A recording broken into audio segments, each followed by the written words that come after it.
Okay, good evening, everybody. It's 6 o'clock. I'd like to call this meeting to order.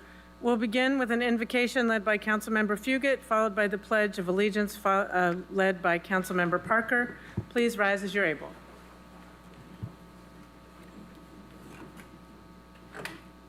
O Holy One, we thank you for this opportunity to gather today to work for our city.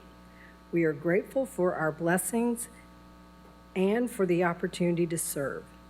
We ask your guidance as we discuss the important matters before us. Bless our efforts to make a positive impact in Knoxville. Amen. Please face the flag. I pledge allegiance to the flag of the United States of America and to the republic for which it stands, one nation, under God, indivisible, with liberty and justice for all. Okay, Mr. Johnson, would you please call roll? Councilwoman Fugit. Here. Councilwoman Helsley. Here. Councilwoman McKenzie. Councilwoman Parker. Councilwoman Ryder. Here. Councilman Roberto. Here. Councilwoman Singh. Vice Mayor Smith. And Councilman Thomas. 7 members present, Mayor. Okay, thank you. Is there a motion on the minutes of the July 17th workshop? Move to approve. Motion made to approve and seconded. Councilmember Roberto? Sorry. Oh, that's okay. Any other questions about this minutes of the workshop? Seeing none, all those in favor, please say aye. Aye. Any opposed? Motion carries. Is there a motion on the minutes of the regular meeting? Move to approve. Motion made to approve and seconded. Any questions or discussion? Seeing none, all those in favor, please say aye. Aye. Any opposed? Motion. For tonight's agenda, are there any items to be withdrawn? Are there any, Councilmember Thomas, withdrawn? No, I was okay. anticipating. Postponed, okay. Are there some items to be postponed? Yes, in 2 areas. Mayor, 12Q, by mutual agreement, would be postponed until September the 2nd.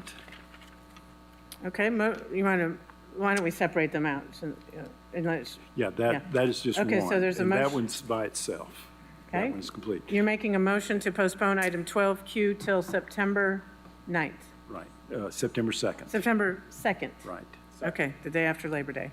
Okay, is there a second? Second. Okay, motion made to postpone item 12Q to September 2nd. It's been made and seconded. Any questions or discussion? Seeing none, all those in favor, please say aye. Aye. Any opposed? Motion carries. Mr. Thomas.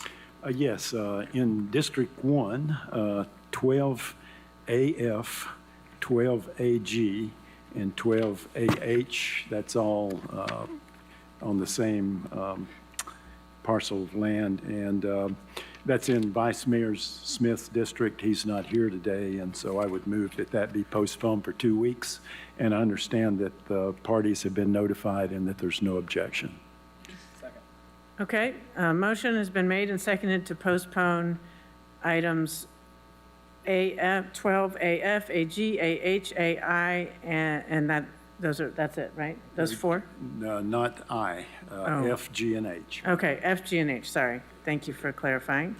For 2 weeks, so that would be till August 19th. It's been made and seconded. Any questions or discussions? Seeing none, all those in favor, please say aye. Aye. Any opposed? Motion to postpone carries. Okay, are there any other items to be postponed? Are there any items to be added by motion? Are there any consent items? Okay, there's nothing on the consent agenda, so we'll move right on to my mayor's report. First, I want to thank everyone who came out to or were there in spirit to celebrate our $13.7 million investment in the Burlington community. The groundbreaking last week was very celebratory. We broke ground for the new fire station and streetscapes last Thursday. It was such a great morning. A lot of community leaders, elected officials, a lot of firefighters, and a lot of the business owners who've been there through thick and thin are excited to see these investments. So Council, thank you for your support for all these projects. It was great to see this work underway. Tomorrow is a special event and a special portrait unveiling ceremony for longstanding City of Knoxville Municipal Judge John Rawson. Judge Rawson served the people of Knoxville for almost 40 years. and we're going to celebrate with an unveiling of a portrait in his honor. The ceremony will be at 5 o'clock at the Public Safety Complex. Everyone's invited. Thursday, for those of you who have school-age kids, you might know it's back to school time. And even if you don't have school-age kids, you'll know because there'll be more people moving around and using our city streets. So please remember to slow down in school zones and be extra careful as students all across the area will be walking, biking, and getting to and from school. Many warm wishes to all the families who have kids in schools and also all the teachers and staff who make sure our schools are safe and run so well. We really care so much that they have a good school year. And I had an opportunity to talk to some students last week in my new podcast called Kicking It with Kincannon. It's going to be broadcast, I guess, or dropped. It'll be out tomorrow. And we talked a little bit about the new school year. So if you're interested in enjoy podcast, come listen to Kicking It with Kincannon. We've got some students there from Dogwood Elementary, West High School, and Fulton High School. Another really exciting event this week, we always celebrate East Tennessee's Emancipation Day on August 8th. So this August 8th is no different, but the celebration this year is a little different. The Beck Cultural Exchange Center will be hosting a special 8th of August Jubilee tribute at Covenant Health Park. This community-wide event will honor the history of the Negro League in Knoxville and celebrate the legacy of emancipation in Tennessee. I want to publicly thank Renee Kessler and the Beck Center for all they do to help educate and preserve African American history in our city. And finally, our rules of decorum. A quick reminder, we are here to do the city's official business. Those who wish to speak either to a specific agenda item or during public forum need to sign up with the city recorder before 4 p.m. Do not use profanity. And when speaking to specific agenda items, you must stay on topic. Remarks must be germane to the question ahead of the assembly. That is, statements must have bearing on whether the pending motion should be adopted. Those who fail to adhere to these rules will be ruled out of order. For those who are listening, please note if you disrupt a public meeting, you will be asked to leave or escorted out. Thank you in advance for everyone's respect for these rules. And that concludes my mayor's report. Are there any reports from council members? Councilmember Helsley. Thank you, Mayor. A couple of things. As KTA Board Chair, I want to congratulate Kat on, they have a contract, it's ratified, they're good to go, and congrats to all. And also, on 8/25, August 25th, the downtown connector will now finally go by the stadium, which it was supposed to do with Cat Reimagine a year ago. But the roads are finished, and so on 8/25 now, you can take the downtown connector to watch a ball game, or a soccer game, or whatever. Thank you, Councilmember Helsley. Councilmember Roberto. Thank you, Mayor. Just wanted to remind everybody that early voting in the primary for the city elections starts tomorrow, and it's going to end August the 21st. So just wanted to encourage everyone to take advantage of the early voting times and locations. The primary election day will be on August the 26th. And just as a reminder, the sales tax will not be on the primary, it will be on the November general election. So if you go down there and you don't see that question, nothing was wrong, it's not going to be there until November. So just a reminder to get out and vote and take advantage of those early voting times and locations. Thank you, Mayor. Thank you. Any other reports from council members? Seeing none, we'll move on with the agenda. 8C is a resolution confirming the mayor's reappointments of Craig Cobb and Jeanette Kelleher to the Knoxville Affordable Housing Fund Advisory Committee. Move to approve.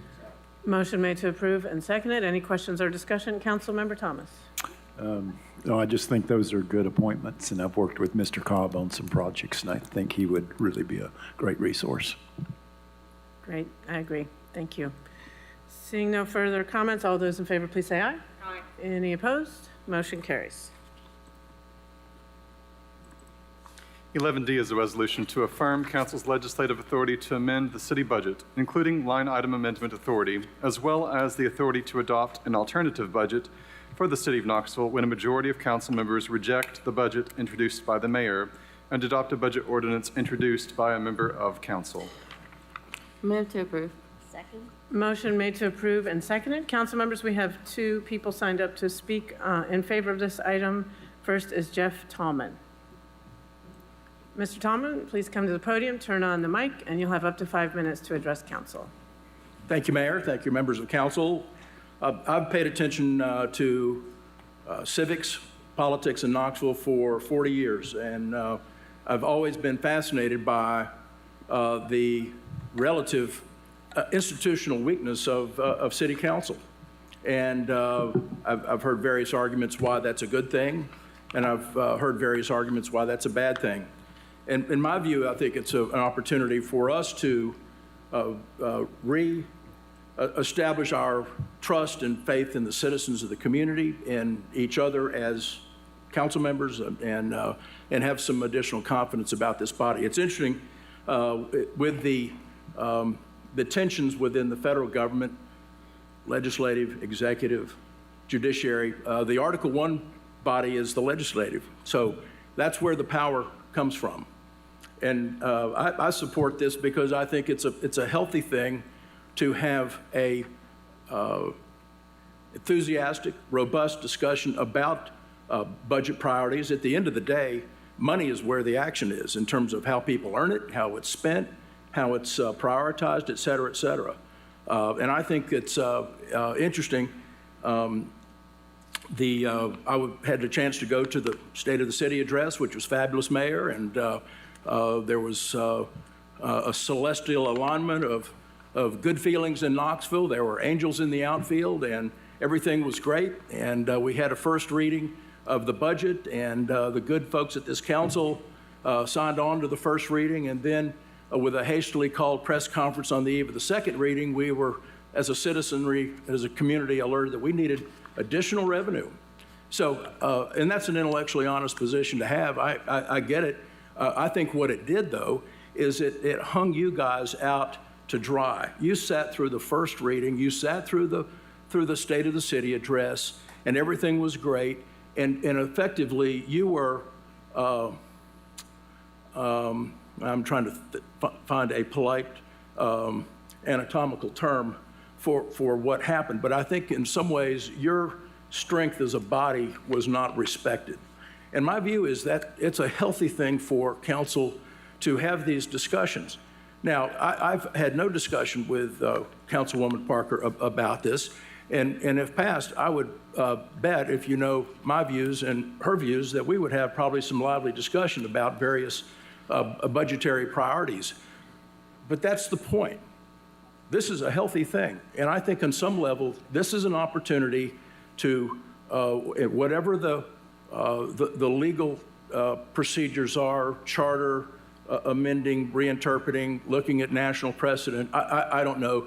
That's in the weeds. My view is the important thing is to end up at a place where our legislative body in Knoxville has confidence in itself, has confidence in its citizenry, and unleashes a new era of civic engagement in Knoxville that, frankly, I predict will be very, very healthy. So I'm in favor of it, and I appreciate your time and attention. Thank you. Next person signed up to speak in favor of item 11D is Rick Roach. Mr. Roach. Is Mr. Roach present? I think he's not here, so we'll move to council members. Councilmember Parker. Thank you, Mayor. I introduced this resolution in hopes that it would allow us an opportunity to have a discussion about our budgeting process. When I introduced an amended budget ordinance in May, I initially thought it was in the correct form to present to City Council, but learned from the law department that it was the law department's opinion that it conflicted with the charter. And so I began a multi-week process of trying to better understand how that ordinance conflicted with the charter. And just recently, on July 30th, I got a response, a more thorough response to my questions, and it appears that the interpretation of the charter not allowing line item amendments in the budget by council is largely coming from an opinion from a former law director who feels that because the charter allows for the mayor to move money within a department without council action after a budget is adopted, then that would negate any line item amendment that council would attempt to make. My argument is that, first of all, there are scenarios that one can imagine where council could make a line item amendment to change a department's budget, and that would impact the overall total of that budget. And although the mayor could move money within the budget, they're now working with a smaller budget within that department. So to say that that ability within the charter negates all impact that city council can make, I don't agree with. And I laid that out in a letter that I shared with you all. Also, the issue in front of us is my amended ordinance, which simply amends community agency grants. And I feel that that's another example of how city council can amend the budget and make a line item amendment that not only is in line with the charter, but required by ordinance. For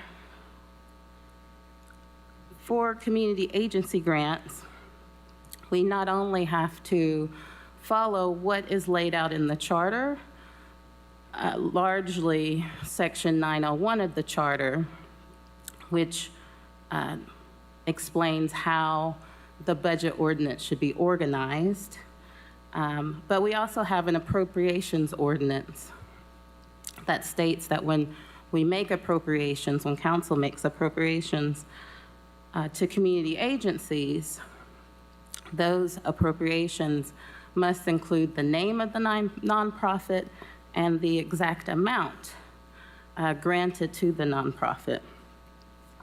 And so for me to present an amended budget ordinance that's in line with the charter and in line with our appropriations ordinance, I had to amend the appendix to the budget ordinance that contains all of the nonprofits to receive a grant. The advice that I got from the law director was that council only has the authority to amend the overall general fund and not anything within the general fund necessarily. But if you look at the budget ordinance, which is attached to the resolution in the agenda, there is no line item for Fund 100 in the budget ordinance. So there's no way to amend Fund 100 because it's organized in departments in the ordinance. And if I am to amend the departments within that budget ordinance, including the community agency grants, the amendment that I make has to match the total for community agency grants that's included in the appendix. And so that's why I made the amendment in the way that I did. And I wanted to continue this conversation because, for the last 6 years, I've worked to have a good understanding of our budgeting process and what authority council has within that process. And I've heard over and over, how limited our authority is. But when you read the charter, it does not read as if our authority is limited. There are several sections of the charter that are important. One in particular is Section 401, which grants City Council our broad plenary powers, which means the charter does not have to enumerate all of council's powers. Any powers that the charter has not essentially assigned remain with city council. And some of the arguments that were being lifted up from the city council attorney, and I believe law director, but I can't remember if law director made this argument, but was that there was no specific section of the charter that granted us line item amendment authority. There was no court ruling. There was no law that's been passed that granted us that authority. However, under Section 401, we already have that broad authority within our legislative powers because there's nothing in the charter that prohibits it.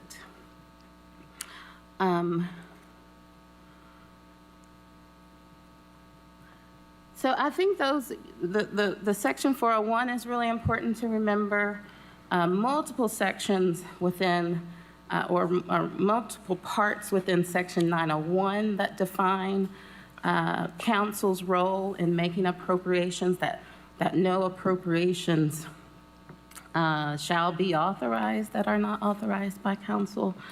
These are pretty absolute powers that the charter has given us. And so I have not been presented with anything that proves to me that we do not have the ability to, at least, as I've stated in the resolution, make line item amendments to community agency grants. Councilmember Singh. Thank you, Mayor. Councilwoman Parker, I have a few questions. So our vote, two different sections. Our vote today is how we interpret the charter as far as line item. Okay. Yes, our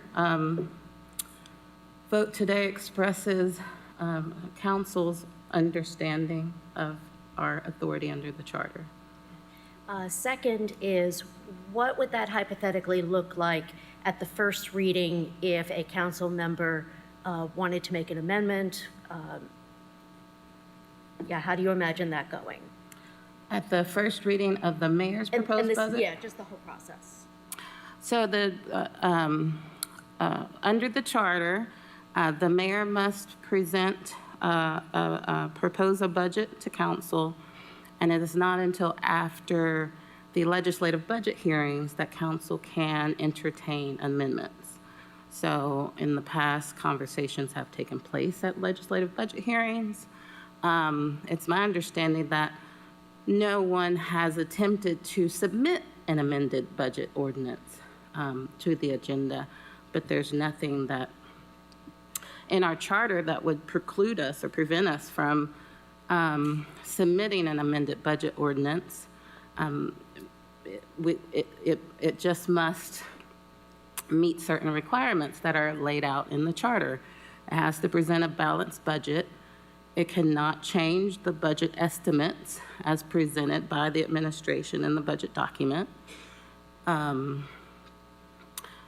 All expenses have to be provided for by a fund back to being a balanced budget. And I've met all of those requirements in my amended budget ordinance. But the question is, since this has not perhaps happened before, is there anything about submitting that amended budget ordinance on the second reading that's in conflict with the charter? And I do not see anything that's in conflict with the charter. Thank you. Okay, Councilman Roberto? Thank you, Mayor. Like several of you, have been up here for almost 8 years now, and I don't feel like I've had limited authority or limited ability to voice my opinion about the budget.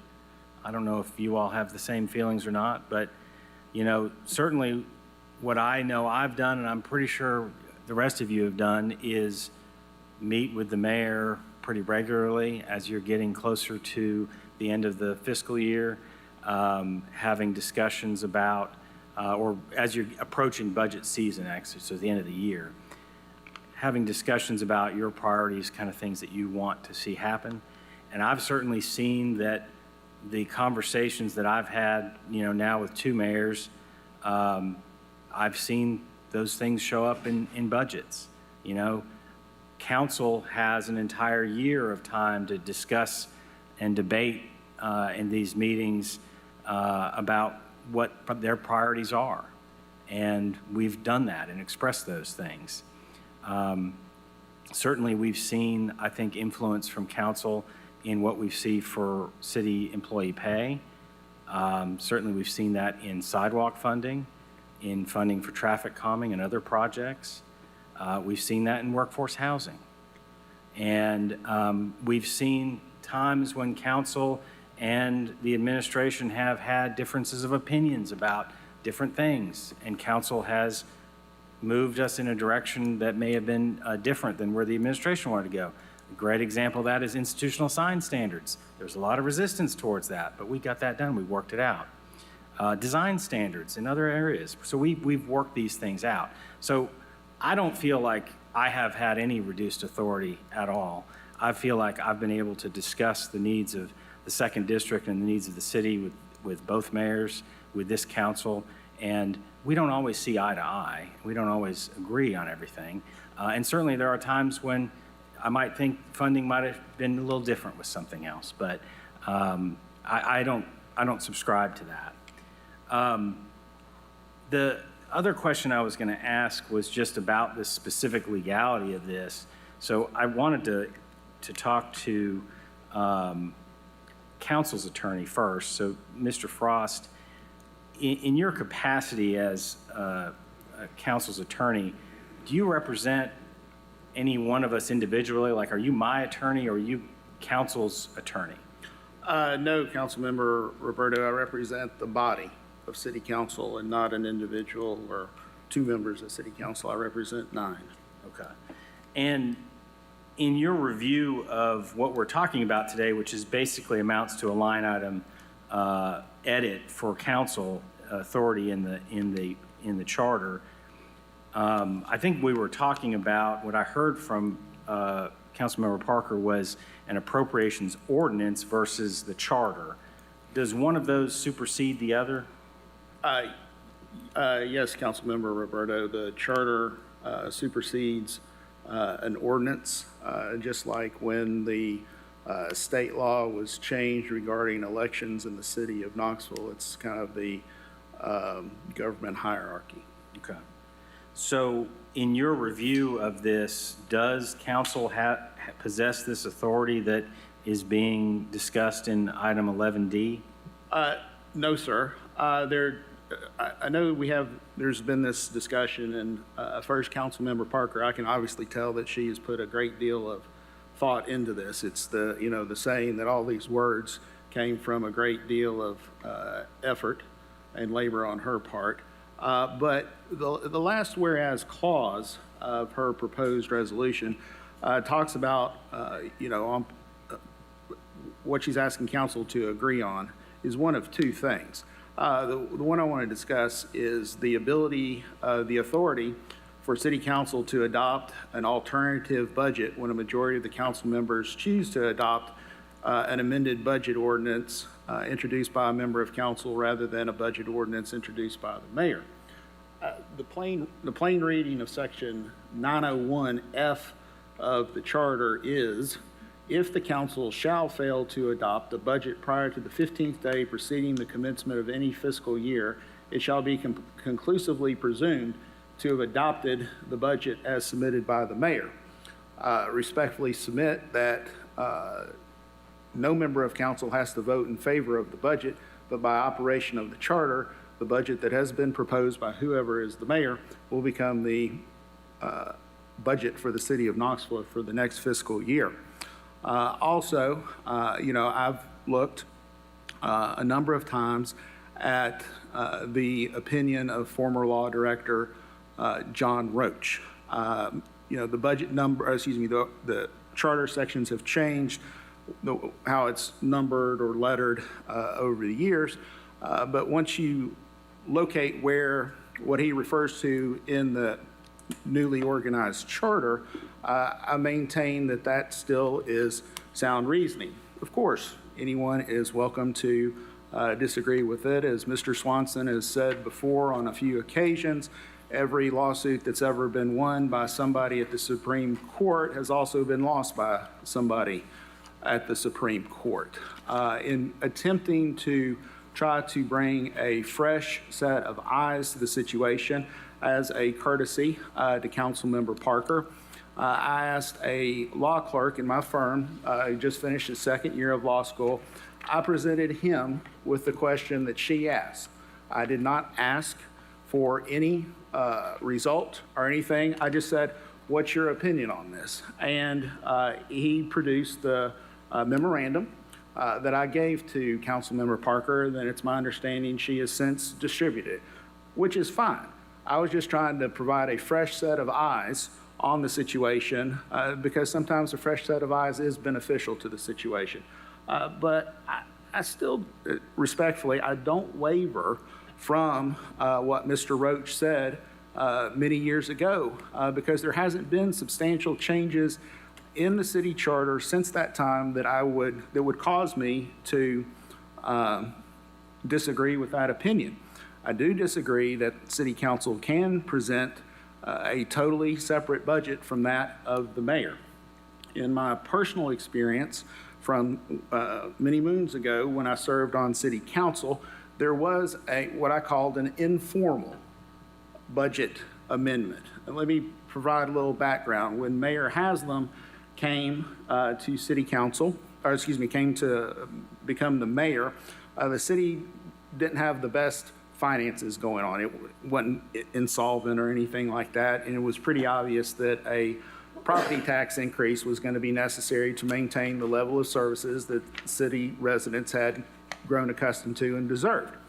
So in Mayor Haslam's first budget, he eliminated all 202 funds. But it soon came to be seen that 202 funds were very beneficial to organizations throughout the city.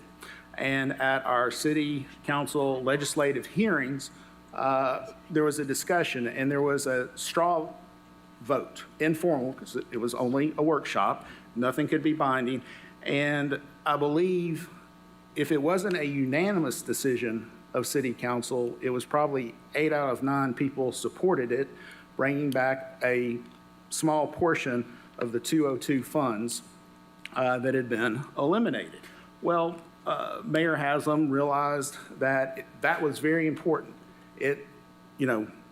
Clearly the vast majority of city council supported that. And between first and second reading, that became part of the budget. And because it was such a small amount, it did not send the budget back to first reading. There was nothing ever placed on an agenda to do it. It was just done by basically the sentiment of city council that was well received by the mayor at the time. I am unaware of other budget issues that were solved similarly. Again, speaking from experience, a couple of times I tried to get my colleagues to agree to add a position for codes and zoning. I think the best I ever did, I had 4 colleagues that agreed with me. And we couldn't even get to the point of where that money to fund that new position was going to come from. So that was a non-starter. Nothing ever happened with that I can't remember if it was Mayor Ash or Mayor Haslam at the time. So it ended. But respectfully, I disagree with Councilmember Parker. I believe that the city council does not have the capacity to submit its own version of the budget, and I think that's clearly laid out in the charter. I maintain that Mr. Roach's opinion is valid to this day. Thank you. Councilmember Parker? And this is where we've had our disagreement, is the statement that it's council's limited authority is clearly laid out in the charter. I do not see that. The section that was read of 901 from the charter simply states that if we don't essentially come up with our own budget, the mayor's budget is adopted automatically. But if you back up a few sections within that same area in the charter, you know, it states that following the legislative budget hearings, the city council may amend the budget proposed by the mayor. There's nothing in here that says council can only make verbal amendments to the mayor's proposed budget. So if we amend the budget and present it before council for consideration, that is submitting essentially an alternative budget that's still in line with what is required in the charter, that's still building off of the budget that the mayor proposed, staying within the budget estimates that the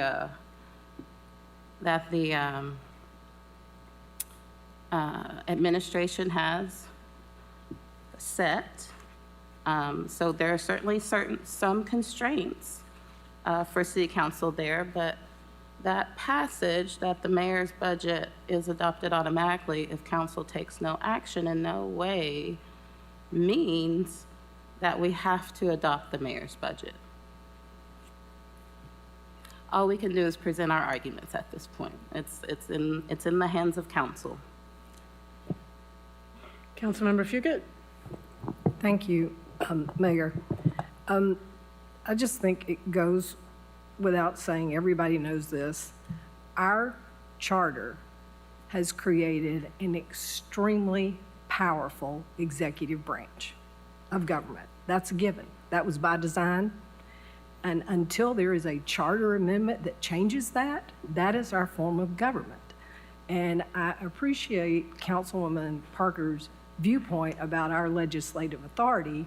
I think we all understand that our legislative authority is not as great as other city councils or as county commission or anybody else, but the charter is what governs us. So unless and until this body is willing to enter into a lawsuit with the city, which sounds to me like we would probably that's a possibility.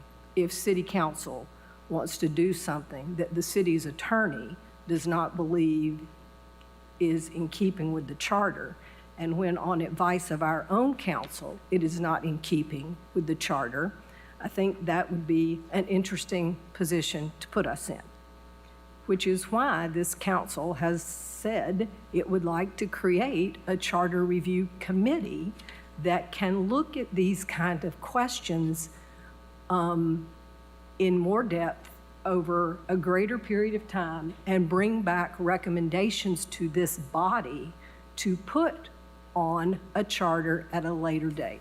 So I do not dismiss Councilwoman Parker's frustration with our form of government being exceedingly strong. Executive branch, the strongest executive branch I know of in municipal governments around here, but that is where we are. And if we as a council feel like that should change so that the legislative branch has more authority, I think we're going to have to do it through a charter amendment process. So I agree with the sentiment, but I'm not prepared to legislatively start trying to change the budget when our city council attorney thinks that we don't have the authority to do that. Councilmember Thomas? Yes, very well said, Councilperson Fugit. And if you please would update me, I know there's a process going on, you're the chairperson, about possibly regular intervals. We will review the charter and make suggestions. Could you update me Why, on thank that? you for asking. At our August meeting of the committee, we will begin the discussion of how to create a charter review committee, how many people need to be on it, how they will be selected, the frequency with which they meet.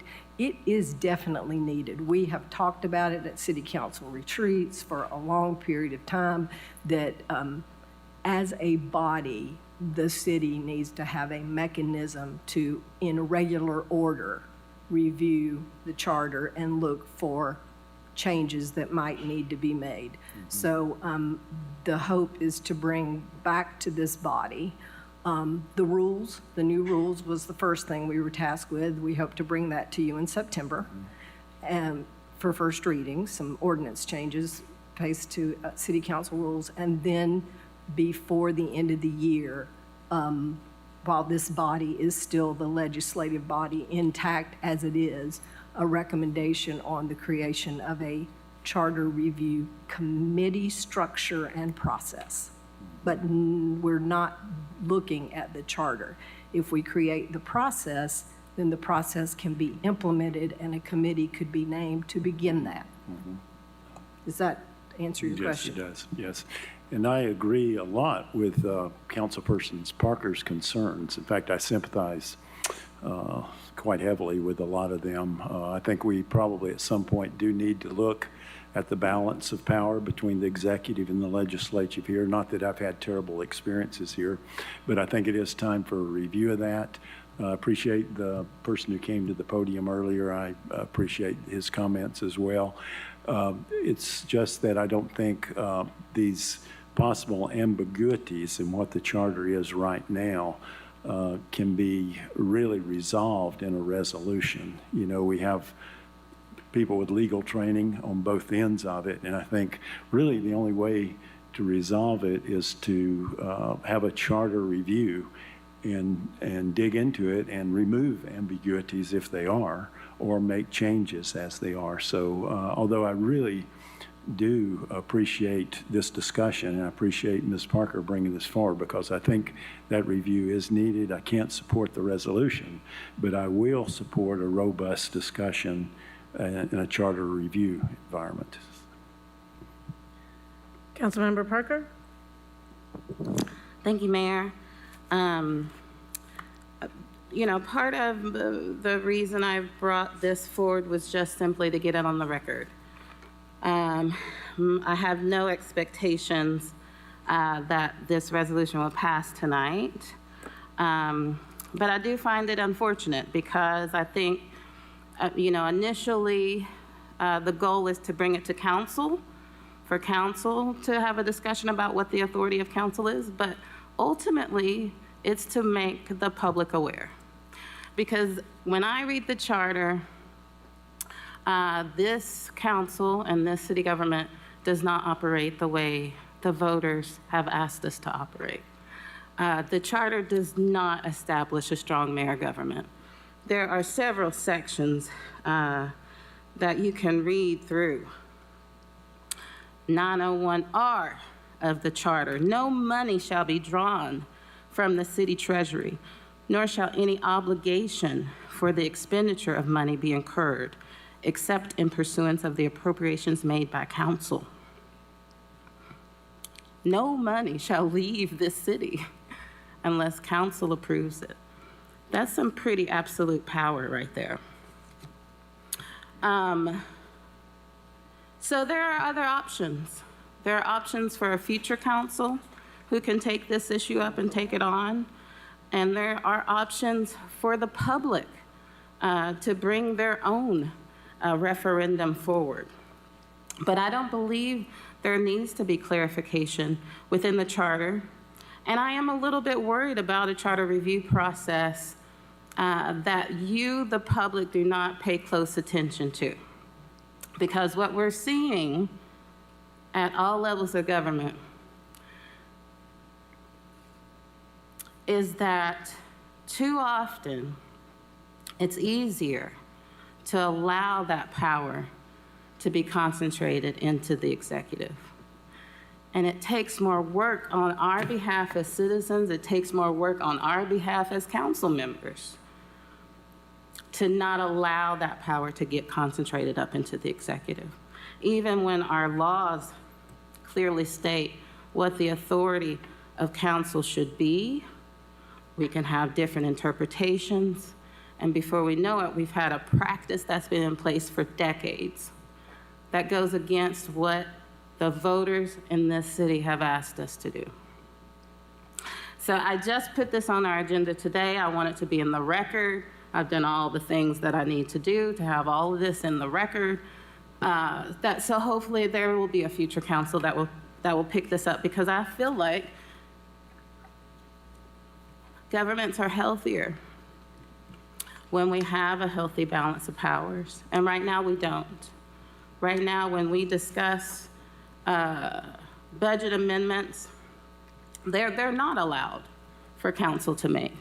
The process that Councilmember Roberto just described to you is exactly what's expected, regardless of what's said in the charter about amending the budget. The practice has become have a meeting with the mayor and get what you want in a budget that way.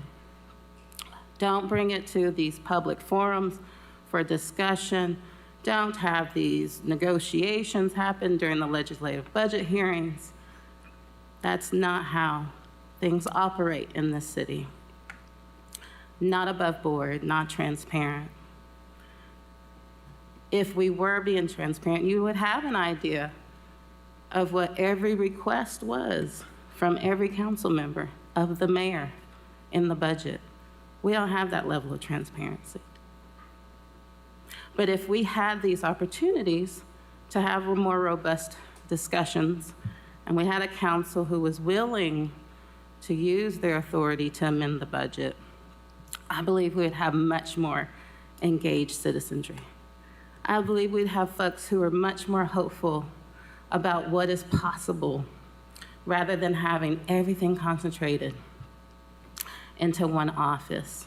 And if you have a relationship with that person, you're great. But if you don't, it doesn't necessarily help to have that connection through your representative, because we don't have an open process. So I think how it's laid out in the charter is much more healthy, and I encourage the residents of our city to fight for it, because your representatives are not upholding it at the moment. Councilmember Fugit?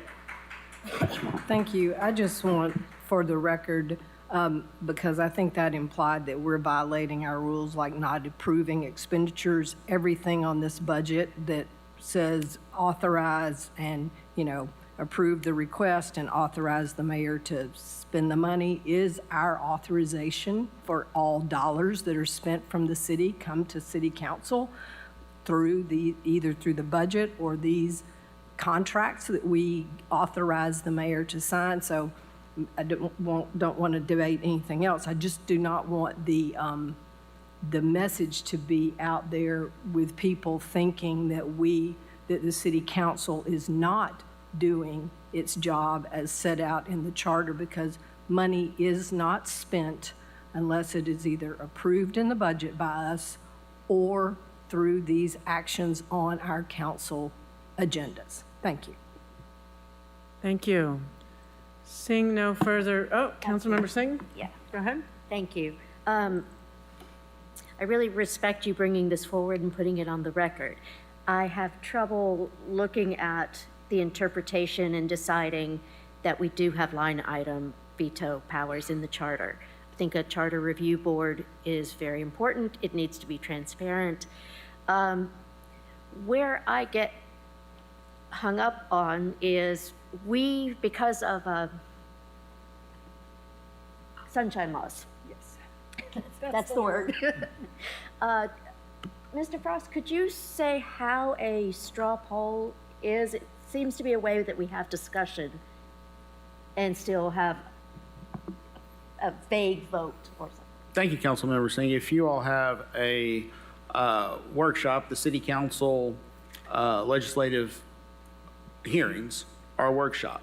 There's nothing binding that occurs on that. There's the presentation by the different department heads.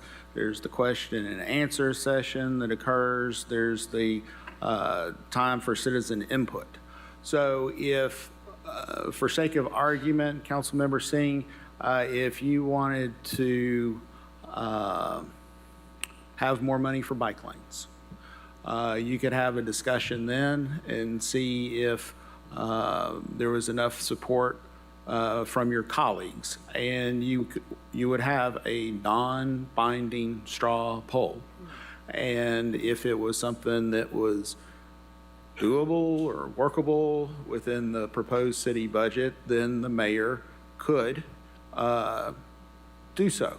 The mayor is under no legal compulsion to do so, but generally speaking, mayors are observant of what the majority of council would like to see happen. And like I said, there's no legal compulsion, but there's a chance. I guess what I'm searching for is a place to insert a conversation where council can discuss, like, I have certain priorities, I want to present it to other council members to see if there's support. So I don't know if that's, I know the budget process is really intense and it takes, it's very intense, and I don't want to add more to it, but it seems like maybe it's our forum, place like that where we can put out what our requests are. So, I mean, I have the discussions with you and that always goes well, but no, Ms. Parker's correct, no one else hears about those. What were the requests, what was acknowledged, what's kind of been pushed to the side. And there are times, we're people, we're professional, but there are times when our relationships do get strained. And then it does make an effect on those decisions. So, thank you. Okay, Councilmember Ryder? Yeah, Mr. Frost, council controls the agenda for the budget hearings, correct? Those are our hearings. So building upon what Councilwoman Singh just said, we have the ability to have those discussions at the budget hearings if we choose, correct? Mr. Johnson, typically the budget agenda, the agenda for the budget hearings, you set those with the vice mayor? Correct, and with consultation with the finance department. Okay, but the other council members have the ability to make a request to you to put something on the agenda. Of course. Thank you. Councilmember Parker? I'm just a little confused by this line of questioning, because the question before us is, can we amend the budget? But what is being discussed is, can we request of the mayor that the mayor make a change to the budget? But that's not what's on the agenda. The question is, can we amend the budget? And the charter says council can amend the budget. So I'm very confused why we're not accepting that authority that we have. Councilmember Ryder? Yeah, so two things. First off, Councilwoman Parker, I wasn't referring to the agenda item. I was just asking a question to clarify something Councilwoman Singh asked, so not the same. But to clarify what you just brought up, what I think I heard here today is they're saying that the charter says that we can't do that, and until the charter is changed and/or we sue them, that is what it is. That's what I heard. Mr. Frost, is that a good summary? I can sit here and revolt and say, I guess that's the question. Do I say, I just don't agree with you, and I tell Mr. Evans over there how I'd like him to spend the money, and you guys are saying we can't do that, that we can either change the charter or sue, correct? Off the top of my head, that would be what I think, Mr. and Swanson's that's- opinion on the matter. Mr. Swanson, is that my understanding? I understand that correctly? If I vote on the resolution, I don't change the fact that you're telling me, and you're going to tell Mr. Evans, you don't listen to these folks, you listen to these folks. Well, number one, you can't amend the budget. You Sir, can't I'm amend the sorry. budget by department, organization, function, and the charter says that. What you may not do is amend the budget by line item. Now, your options at this point, which is what you were just now talking about, is the way our current charter is set up,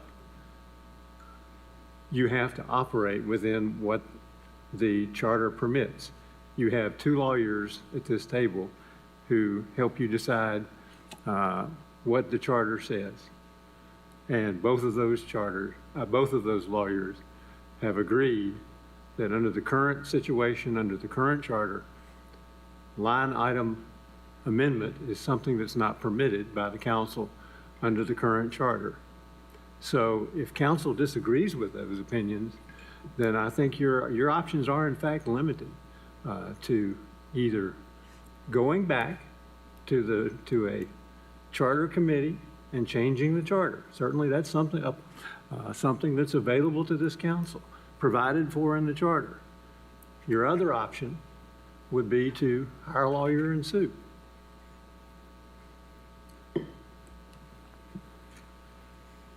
Councilmember Singh? Thank you. This is a resolution.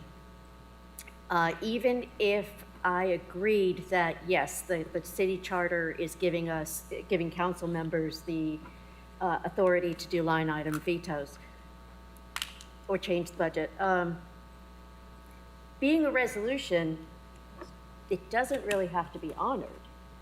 I mean, there are a lot of resolutions that we've done that just haven't really gone anywhere. It's sort of symbolic in a sense.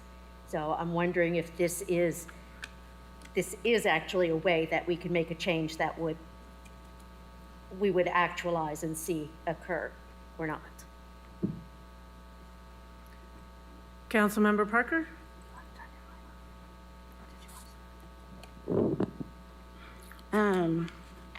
Well, there are a couple of things. There was a discussion about the appropriations ordinance and the charter, and that the charter trumps the appropriations ordinance. They have two different purposes. So I don't even understand why that conversation was brought up. But the charter says that essentially in multiple sections, whether we're talking about council action or action by the mayor, appropriations required by law have to be honored. If we have, an ordinance in place that says appropriations to nonprofits have to be done a certain way, that doesn't mean that because there's language in the charter allowing the mayor to move money within a department, that the mayor can then ignore an appropriation made by council to a nonprofit. That's the issue here in my resolution. The conversation has grown bigger into any line item amendment, but that's not the argument that I've been making. I've been making an argument very much focused on community agency grants. And the way the conversation has gone, it brings up those concerns where the communication becomes that we just can't even amend the budget, but we can amend the budget. And when following what the budget requires of us to do, there are line item amendments that we can make. I mean, even within departments, we can make line item amendments. It's just that the mayor can move it back. But there's nothing in the charter that says we can't make that line item amendment. It's just simply that, the mayor can move it back. Except in certain situations, and community agency grants is one of them. So, for what it's worth, I just wanted to remind council that the resolution before you is simply about the amendment that I made and brought before council, which was to community agency grants. And the other thing that I wanted to state was, based on my research, we have other options. We could get an opinion from a court on an interpretation of our charter. We could get some sort of independent outside counsel to give an opinion. we have other options if we want to explore this further. But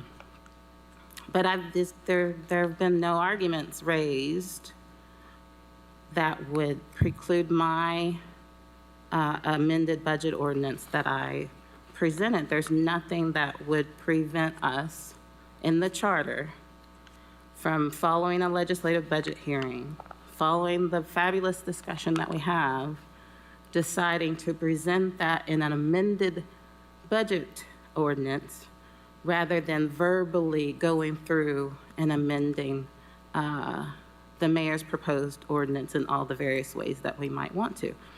And if your opinion is that's just not good way to work with the administration, that's an opinion that you absolutely can have.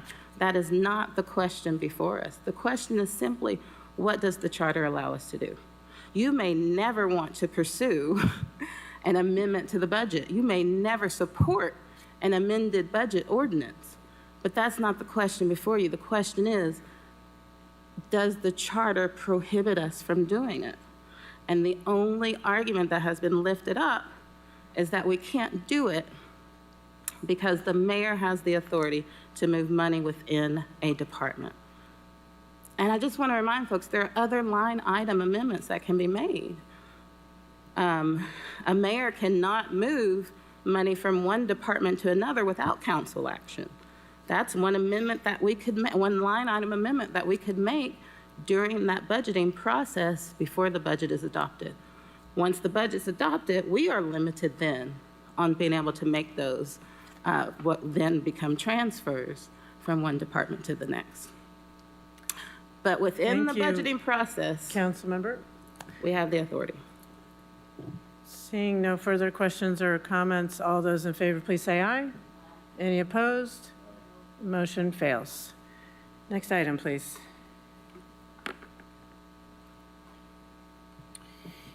E is a resolution to effect annexation of a parcel of land situated in the 6th Civil District of Knox County, Tennessee, to be added within Ward 46, City Block 46362 of the City of Knoxville, Tennessee, having an approximate calculated area of 0.54 acres and being known this day as all of Tax Map 119, Insert L, Group A, Parcel 001.16, with an address of 0 North Gallagher View Road, and to approve a plan of service for said area. Move to approve. Motion to approve is made and seconded. Any questions or discussion? Seeing none, all those in favor, please say aye. Any opposed? Motion carries. 11F is a resolution to effect annexation of a parcel of land situated in the 9th Civil District of Knox County, Tennessee, to be added within Ward 25, City Block 25916 of the City of Knoxville, Tennessee. Said parcel abutting the eastern right-of-way of Dresser Road, being approximately 5.56 acres and being known this day as all of Tax Map 122, Insert O, Group J, Parcel 003.00, with an address of 2814 Dresser Road, and to approve a plan of service for said area. Motion made to approve and seconded. Any questions or discussion? Seeing none, all those in favor, please say aye. Any opposed? Motion carries.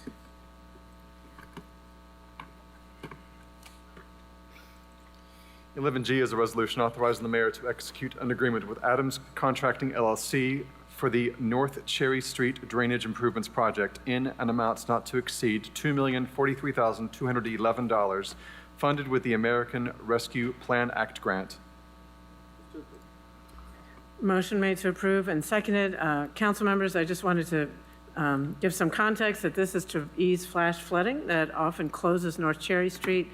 And I want to thank our team for identifying the problem and working to fix it. And we all know that some of our stormwater infrastructure is quite old and in need of repair, and this project is another step in the right direction. So appreciate your consideration and support. Any further questions or discussion? Seeing none, all those in favor, please say aye. Any opposed? Motion carries. 11H is a resolution authorizing the mayor to amend the agreement with Kimley Horn and Associates Incorporated to provide additional design services for the Advanced Traffic Management System project, increasing the amount by $764,500 for a new total contract amount not to exceed $2,851,100. Motion made to approve and seconded. Any questions or discussion? Seeing none, all those in favor, please say aye. Aye. Any opposed? Motion carries.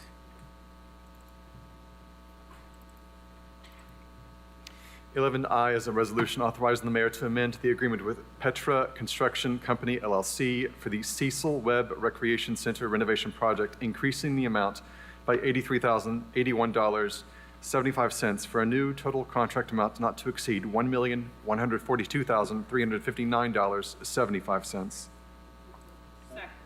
Motion made to approve and seconded. Councilmember Ryder. Yeah, just for the record, was going to ask Mr. Clabo, what improvements are covered with this renovation project?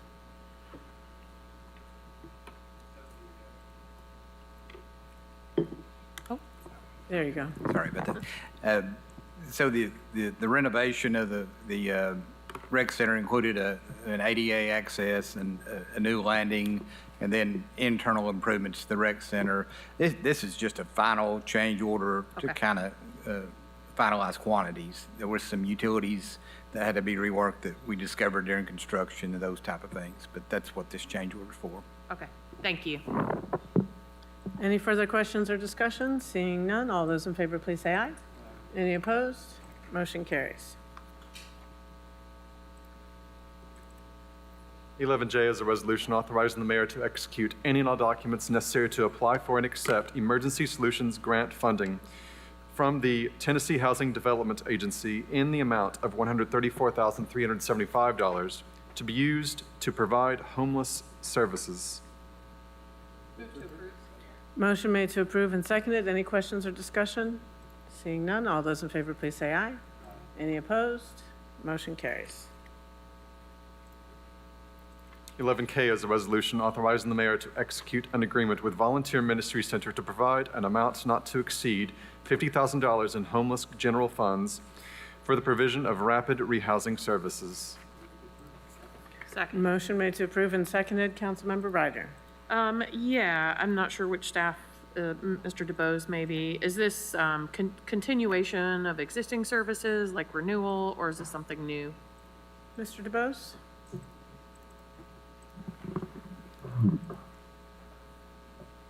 Tracy Williams is here as well. Sure. Okay. From VMC. It is a continuation, but if you want to come, Tracy, Sure. and tell us. Ms. Williams, would, Yeah, come on. yeah, Please, Ms. Williams, if you could come up to the podium, just turn the microphone on and state your name and address for the record. I know you're the Executive Director of VMC, but is a little person. yeah. If There you I'm not go. mistaken, this is the first time you've got to come speak to us here, maybe. Yes, and I did not dress appropriately, but You were dressed perfectly. I was trying to hide. Tracy Williams, my address is 1316 Roosevelt Road, and with Volunteer Ministry Center. Yeah, so this is rapid rehousing. Just for the record, can you tell us what that covers and? Yeah, rapid rehousing is a set of case management services designed for people who are not chronically homeless or not, they're scored based on their level of ability to take care of themselves, whether it's a short-term condition, a long-term condition. And so these folks have probably gone through a couple of major setbacks that just need some case management for a short amount of time and a limited amount of assistance to get them housed and then to help them stay housed. Okay, and about how many people would be helped with the funding here? Well, for this one, it's set up for, I think, 24, maybe Okay. 75.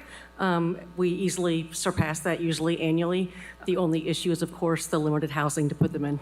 All right, appreciate it. Yeah, Thank you. and it's a continuation from last year, so. All right, Thank Okay. you. Thank you. Thank you. Any further questions or discussion? Seeing none, all those in favor, please say aye. Any opposed? Motion carries.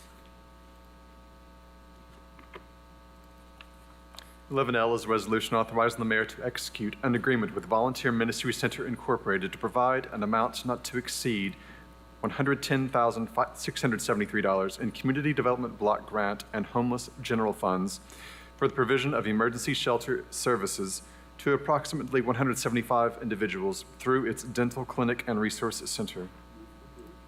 Motion made to approve and seconded. Any questions or discussion? Councilmember Thomas? Yes, just a question for Mr. DeBoe. Could you just give us a brief summary of kind of what's involved in this? Yes, VMC, and this is a continuation of last year. We have come alongside VMC in supporting their dental clinic, and as well as their center where they provide some intensive services, support services to homeless directly. And this is something that has been very successful in our opinion, and it's something we want to continue to fund. Yes, and is there a particular location where the services are rendered? Or is they're spread out among different dentists or? Yeah, there's one location for the dentist center. I don't know the address. Ms. Williams? The street? Right there on Broadway, right. Okay. Right there at the Bush Family Refuge. Ms. Williams? Give my name again? You're good. Okay. No, just, they're both at 511 Broadway, corner of Broadway and Fifth. We have a dental clinic upstairs, and the day center is downstairs. And so they're two completely different services. The day center, as you can imagine, showers, laundry, phone, case management services, and then upstairs, the dental clinic, and that's not just for our homeless population, but for low income without insurance. And so we're talking extractions, dentures, quite a bit. I'm always proud to brag about what we do. Okay, that's great. That's the information I wanted to hear. All right, Thank you. thank you. Any further questions or discussion? Seeing none, all those in favor, please say aye. Any opposed? Motion carries. 11M is a resolution authorizing the mayor to execute an agreement with the Salvation Army Knoxville Area Command to provide an amount not to exceed $85,351.73 in community development block grant funds to provide emergency shelter services through the Joy D. Baker Center and Bridge of Hope Emergency Shelter. Motion made to approve and seconded. Any questions or discussion? Seeing none, all those in favor, please say aye. Any opposed? Motion carries. 11N is a resolution authorizing the mayor to execute an agreement with Catholic Charities of East Tennessee to provide an amount not to exceed $28,000 in community development block grant funding for the provision of emergency shelter services through Samaritan Place. Motion made to approve and seconded. Any questions or discussion? Seeing none, all those in favor, please say aye. Any opposed? Motion carries. 11O is a resolution authorizing the mayor to execute any and all documents necessary to consent to the assignment of CITM LLC's rights, title, and interest in the premises and the leases for property located at 956 Volunteer Landing Lane, CLT number 095JB014.05 to TS Grove PT Marinas VLM LLC, subject to final approval by the Tennessee Valley Authority. Move to approve. Second. Motion made to approve and seconded. Councilmember Ryder? Yeah, just a minor amendment to a typo. I'd like to make a motion to amend 11O. I've sent this to Mr. Johnson too, so he has it. It's be substituting the rights, title, and interest in the premises and the leases from CITM LLC to TS Grove Point Marinas VLM LLC. If you look at section 1 in the attachment, just the recipient of the rights is incorrect. It's repeated. So that's just a correction. Motion made to fix the typo has been made. Is there a second? Yes. Okay, any questions about the amendment? Seeing none, all those in favor of the amendment, please say aye. Aye. Any opposed? Okay, the amendment is approved. Now back to the original motion as amended. Any further discussion? Seeing none, all those in favor, please say aye. Any opposed? Motion carries. 11P is a resolution authorizing the mayor to sign a memorandum of understanding with Knox County to accept $29,000 as a subrecipient of the 2025 Homeland Security Grant in order to purchase a side-by-side utility vehicle to be used by the Knoxville Police Department. Move to approve. Motion made to approve and seconded. Councilmember Singh? Thank you. Chief Noel, could you tell us about side-by-side vehicles, utility vehicles? It's a small utility vehicle, like a 4x4, I need more information. like a Polaris. Pardon me? maybe like a Polaris. I don't know, it's like a big golf cart maybe. Okay, and how would that be useful for us? We would use it in a variety of different reasons. For example, we're working a special event deployment like football games. We have to run water to our troops. Just a utility vehicle. At our academy we have a lot of acreage out there, just to get around for wide variety of different reasons. Support our drone unit, stuff like that. Search and rescue. Councilmember Parker. Is this a newer funding opportunity, or I'm curious why there was some technology request during the budgeting process? I believe maybe that robotic bomb, I can't remember what the name of it's called, but I'm curious why this was the 4x4 was a priority for this funding rather than that robotic dog that we just committed to. I don't know if I quite understand the question. Why was this the funding priority for this funding rather than other needs that KPD has brought before council in the last few months? This is a piece of equipment that we need. This grant it's a small grant, $29,000. I think if you were referring to the bomb robot that we have, that's that would not be available for $29,000. And what are the limitations on funding request through this? Through this grant, this is a grant that is from the Federal Department of Homeland Security that was awarded to Knox County because they were identified as a regional recipient of these funds. And Knox County has agreed to allow us to be a subrecipient of this grant to buy this utility vehicle. I'm sorry, and how large, I'm sorry, I'm wondering about the total availability of funds. Is this, and also in addition to that question, is this the only opportunity for KPD to receive any funds from this program? I'm not sure. This is not our grant. This is Knox County's grant. It's not ours. There may be opportunities later. I don't have the answer to that question just because it's not our grant. That money was awarded from the federal government to Knox County through a Homeland Security program. Well, the point that I'm trying to make is that there are new spending priorities from KPD that come to us constantly, and there are a myriad of funding opportunities available to KPD as well, unlike other departments. That being the case, it's still important that money is sought in a wise way. And if there are opportunities for KPD to go after Homeland Security funding, just a few months after we approved upgrades to our bomb technology, it seems like a missed opportunity to apply some of that funding towards that need. That's what I'm raising as a concern. And so I'm trying to get a better sense, since we have so many new purchases being made by KPD, about source of funding and why that source can't be used for things that we just budgeted for in our budget. That was the only question. I don't remember the exact cost of the bomb robot, but it far exceeded what we would be able to get in this grant. Councilmember Fugit? No? Why are you cutting into my time? Oh, sorry. I thought you were done. Oh, gotcha. No, I like using my time. Okay, thank you for your response to my question.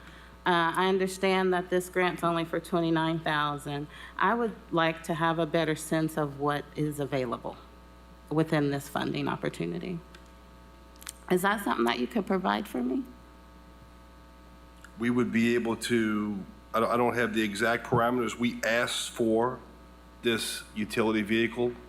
If we were not to ask for a utility vehicle, we could go back and ask for something else to respond to to special events and, Homeland Security events and other things like that, but we asked for this utility vehicle is what we asked for. Perhaps it would be a description of the program you could share with me that would give me a better sense of what the funding parameters are. I'll go back and look and see what I could send you. That'd be wonderful. Thank you. Councilmember Fugit? Thank you, Chief.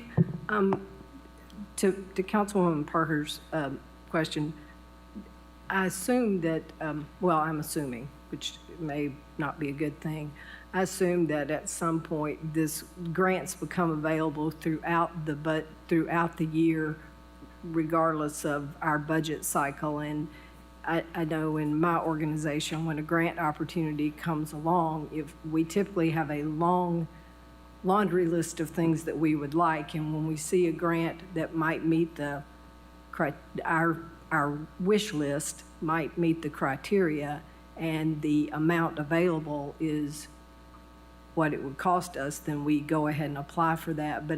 But I assume that Knox County just made you aware of this grant opportunity. Yeah, this is a grant that I believe that we would not even be eligible to apply for. The federal government gives these grants to the counties. Just like when we got the violent crime grant from the state a while back, they allow them to have municipalities be subrecipients of that for a smaller amount. So obviously, for a smaller amount, there's, we have these type of vehicles now. These are the type of equipment that we use. Obviously, you go out to our academy, we use these. If you go out to, we have 100+ officers work UT football games in the heat and the cold weather and everything else, and running equipment, just like, water and other things like that is something that is much easier to do in a vehicle like this, especially when, streets are closed off to traffic or other things like that.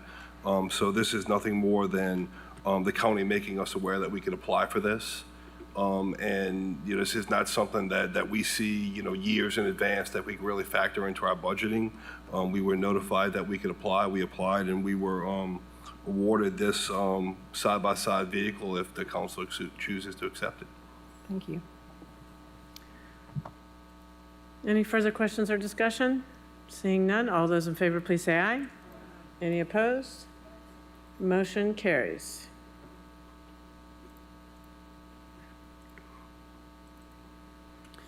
Q is an ordinance to close a portion of Ambrose Street adjacent to city blocks 19184 and 192. That was supposed to be. Oh, apologies. 12R is an ordinance to close an unimproved section of New York Avenue, which lies adjacent to City Block 19523 near Minders Avenue, bounded by a railroad line and otherwise surrounded by 2 parcels of land with common ownership, and authorizing the mayor to execute a quitclaim deeds to the adjacent property owners. Move to approve. Motion made to approve and seconded. Councilmember Thomas? Yes, Mayor, briefly. This item and the next one has to do with street and alley closures in my district. By the packet, my review of the packet, I think they're both appropriate. I have not had the chance to go by and do an on-site look at them or talk to the applicants. I don't anticipate any problems, but I will do that before the second reading. If there is a problem, I will alert council then. But these, I will be moving to support both of these on first reading. Any further questions or discussion? Seeing none, all those in favor, please say aye. Any opposed? Motion carries. 12S is an ordinance to close an unnamed alley lying within City Block 19523 near Minders Avenue, bounded by a railroad line and otherwise surrounded by a single parcel of land, and authorizing the mayor to execute quitclaim deeds to the adjacent property owners. Motion made to approve and seconded. Any questions or discussion? Seeing none, all those in favor, please say aye. Any opposed? Motion carries. 12T is an ordinance to amend the Knox City Code Appendix B zoning code, Article 12, landscape, to provide landscape quality assurance, promote orderly development, preserving existing vegetation, and further codify the tree protection ordinance, City of Knoxville applicant, all districts. Motion made to approve and seconded. Council members, we have 2 people signed up to speak in favor of this item. First is Jessica Rodocker. If you could come to the podium, state your name and address for the record, and you have up to 5 minutes to address council. Hi, I'm Jessica Rodacher. I live at 2140 Island Home Boulevard. I serve as chair of the City of Knoxville Tree Board Policy Committee. This committee is composed of representatives from planning, the city administration, the East Tennessee chapter of the American Society of Landscape Architects, and neighborhood advocates. We are charged with examining policy related to Knoxville's urban forest, and tonight we wish to express our full support for the proposed updates to the city's landscaping ordinance. These recommendations are grounded in the findings of the 2024 Urban Forest Master Plan, a document shaped by substantial public engagement and developed to reflect the community's shared vision for the future of Knoxville's tree canopy. The proposed changes represent a thoughtful balance between promoting responsible development and safeguarding the long-term environmental, economic, and social benefits that trees provide.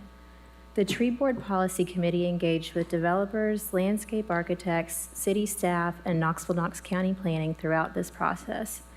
What became clear is that while the current ordinance was well-intentioned, it too often required applicants to pursue the alternative landscape design process, even for projects that aligned with the broader goals of the code, placing an undue burden on both developers and staff.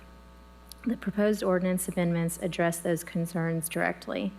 They introduce flexibility where it is warranted while maintaining, and in some cases strengthening, our commitment to urban tree canopy. Among the key improvements are provisions allowing the preservation of existing trees to count toward landscaping requirements, the use of more organic material to support healthy soil and tree growth, and easing species diversity without sacrificing overall canopy in a given development. Additionally, the Urban Forest Master Plan identified a critical need for the city to employ a green industry professional, such as a certified arborist or landscape architect, to review plans and consult on landscape-related components of development. We strongly support this recommendation and believe it will be a game changer in ensuring quality, efficiency, and consistency from plans review to post-installation follow-up. We recognize the need to support growth and development in our city, but we also recognize that such growth must be guided by principles that ensure long-term sustainability. Trees are not merely decorative, they are part of Knoxville's vital infrastructure, and they must be treated accordingly. For these reasons, the Tree Board respectfully urges Council to support the proposed landscaping ordinance update. It reflects the expertise of professionals, the input of stakeholders, and the values of our community. Thank you all for your service and consideration. Thank you. Next person signed up to speak on this item is Brian O'Connor. Mr. O'Connor, come up to the podium, state your name and address to the record, and you'll have up to 5 minutes to address. Hi, I'm Brian O'Connor. I live at 1108 Luttrell Street. I was really prepared to speak in the event that Jessica couldn't make it, so I'll keep my comments brief. As a member of the City Tree Board, I also support this proposed amendment. As Jessica noted, these amendments weren't made in a vacuum and were the result of a long collaborative process involving multiple stakeholders. I've had many discussions with city staff over the past year, and what stands out to me is the focus on trying to balance growth with a long-term investment in the urban canopy. As someone who cares deeply about the future of our community, I really appreciate the thought and intention behind these amendments. The city's plan to hire a green professional shows a further good faith commitment to this effort. Thank you. Thank you. Council, that concludes public speakers on this item. Councilmember Ryder? Yeah, I just wanted to say thank you to both Mr. Kraus and to Trees Knoxville and the Tree Board and everyone, all the different stakeholders, and I believe the Developers Roundtable that put a lot of effort and time into reviewing these and coming up with these changes. Yes, thank you. Councilmember Thomas? Yes, same. I just really appreciate all the time and work that's been put into this and the care, so it's not going unnoticed. Thank you. Any further questions or comments? Ms. Parker? We made changes to our landscape design requirements in the last 5 years because of concerns regarding development along our corridors, I know was one of them. Could anyone perhaps from the board or who was involved with this process speak to how those changes that council had adopted previously were taken into consideration during this process? Anybody aware of those? Mr. Kraus or Ms. Ball, I'm not sure exactly which landscape amendments, but maybe It Mr. was, Kraus can. for speak to that. parking lots, so there were islands that were required, that the landscaping requirements that we removed. I remember that being one of them. I'm Casey Kraus, urban forester with the city of Knoxville. Like 4 or 5 years ago. Mr. Kraus? Yeah, I'm not directly sure of exactly which changes you're referring to, but I think this is one of the most substantial proposed changes since the landscape code, since the recode process actually took place. There were amendments here and there, but I'm not exactly sure of specifics on what changes you may be referring to. I would just say that I think this has gone through a thorough review by developer community, by Trees Knoxville, by our own city staff and the tree board, and that this is a result of the review in the context of what's already out there, the cumulative process. Ms. Ball, do you have anything to add to the various stakeholders that reviewed this? So they all looked at what's already there and made these proposed changes in that context. I appreciate that. I'm a little thrown off by that answer because I was concerned about the changes that were made several years ago, and we kind of made those changes kind of quickly. But I wanted to discuss how these new changes would relate to those changes, but no one remembers those changes. I can give you a little bit about the process that we went through. So That's okay. Okay. Yeah, and that's not really my interest is. But my interest is trying to reconcile our need for economic development in certain areas, but our need for climate resiliency moving into the future, and wanting to make sure that there's a good balance of those two. And I'm a little worried that if the changes that were made 4 or 5 years ago weren't discussed, then that we might have missed some part of our process here. I'll hold off. I think my colleagues also have questions. Councilmember Fugit? Thank you. It's not really a question. I just remembered the same thing. I remember a discussion about it.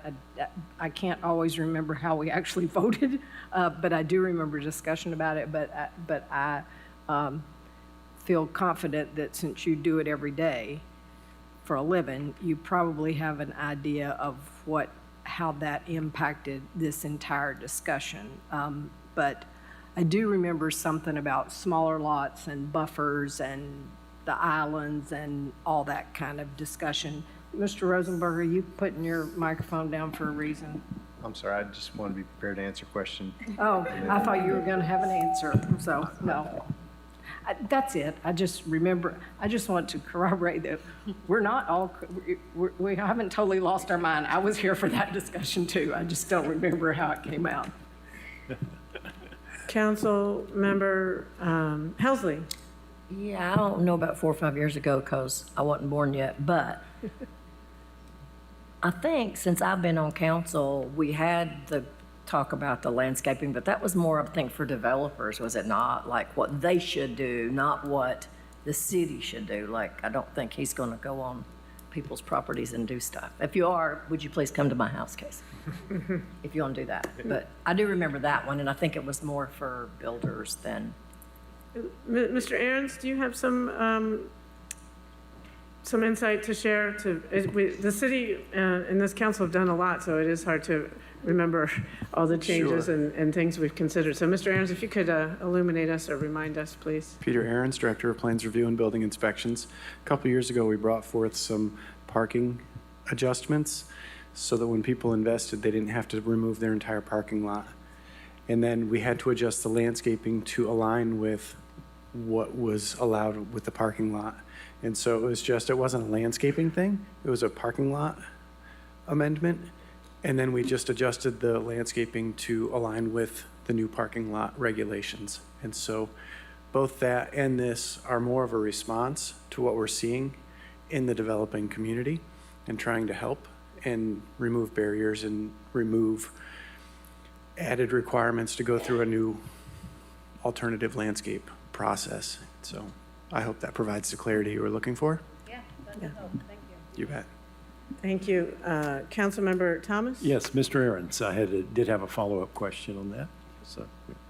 So the vote that you were talking about 2 or 3 years ago, that's what I'm quite sure we're talking about. Did the new, this new amendment, did it change anything about the previous vote that we did as far as making adjustments in the No. parking lots? They don't Okay. impact each other. That's what I wanted to know. Thank you. Okay. Okay, Councilmember Singh? Thank you, Mayor. I'm excited about this change that we're talking about. We're also, Mr. Kraus, were you here when we did the parking lot? You weren't here during Recode when we first I started. was. You were, okay. Yeah, I was not involved with the process, but I was here. Please let me know if I have this correct. We're hiring somebody else to sort of be able to walk a developer through how to do this landscaping, and it feels like there's going to be a little bit more common sense involved in, like, you don't take down trees just because you have to put down 6 trees. Right. So that piece I like. Yeah, so the goal here is to hire a green professional, either a certified arborist and/or landscape architect that can be used and utilized for both city staff and folks who are going through the process of trying to get a project permitted and help them along. So we took out some of the prescriptive elements in this and allow it to be more flexible for those projects to move forward, and then be able to consult with that individual in order to make that happen. Okay, seeing no further questions, all those in favor, please say aye. Any opposed? Motion carries. 12U is an ordinance to amend the Knoxville City Code Appendix V Zoning Code, Article 2, General Definitions and Measurement Methodologies, Article 4, Residential Neighborhood Districts, Article 9, Uses, Article 10, Site Development Standards, and Article 11, Off-Street Parking, to provide for a new single-family attached dwelling use, Knoxville, Knox County Planning applicant, all districts. Councilmember Ryder. Yeah, I'd like to make a motion to remand item number 12U, make sure I get the right number, to the Planning Commission for further considerations of the draft amendment to the zoning code regarding single-family attached dwellings. This remand is needed to make sure that the record will accurately reflect that the Planning Commission considered the correct language on this amendment due to some possible typos. Second. Okay, motion to remand back to planning has been made and seconded. Any further questions or discussion about the motion? Seeing none, Councilmember Ryder? I did want to make a comment to provide some clarity as to why this is on the agenda and the origins of the discussion. There is a developer that went to go apply for a permit in an RN4 district to build duplexes on multiple parcels, so multiple duplexes. And if you look at the RN4 code, so basically when they went to go get their permits, they found out that the individual sides of the duplexes are all on one lot. And they were told to be able to get individual lot, to have the units on their own lots. In our code, you have to build townhouses, and our code defines townhouses as 3 or more. You cannot have 2 townhouses attached, you have to have 3. We ended up having conversations with staff from the building department, zoning coordinator, and planning some time ago, and this is the product of that. I look forward to having more conversation with staff and members of the community, but I think some of the concerns that came up, I just want to make sure people understand what the origin is. I do not believe that our code should treat townhouses differently than duplexes in RN4 specifically. This is an opportunity for a path to home ownership when the duplexes require additional steps through private attorneys to create individual lots. It just doesn't seem to make sense. And so pieces of what were proposed here came from the Chattanooga Code, and that's how they achieved this, so that right out of the gates, a duplex unit is eligible for sale as a private home and not necessarily a rental. So the part that just doesn't make sense is that our code is treating townhouses, which is not allowed in RN1 and RN2, so I want to be clear with everyone on that, but it is treating townhouses and duplexes differently because there's 3 versus 2. So that is the continued conversation, and I just wanted my colleagues to understand the origins of where this came from. And maybe we'll see some version of it back in the future. Thank you. Any further questions or discussion? Seeing none, all those in favor of the motion to remand this item back to planning, please say aye. Any opposed? Motion carries. Council, before we move on, there's been a request by a few of you to have a recess. So unless there's an objection, let's take a brief recess and reconvene at 7:48.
We'll go ahead and reconvene.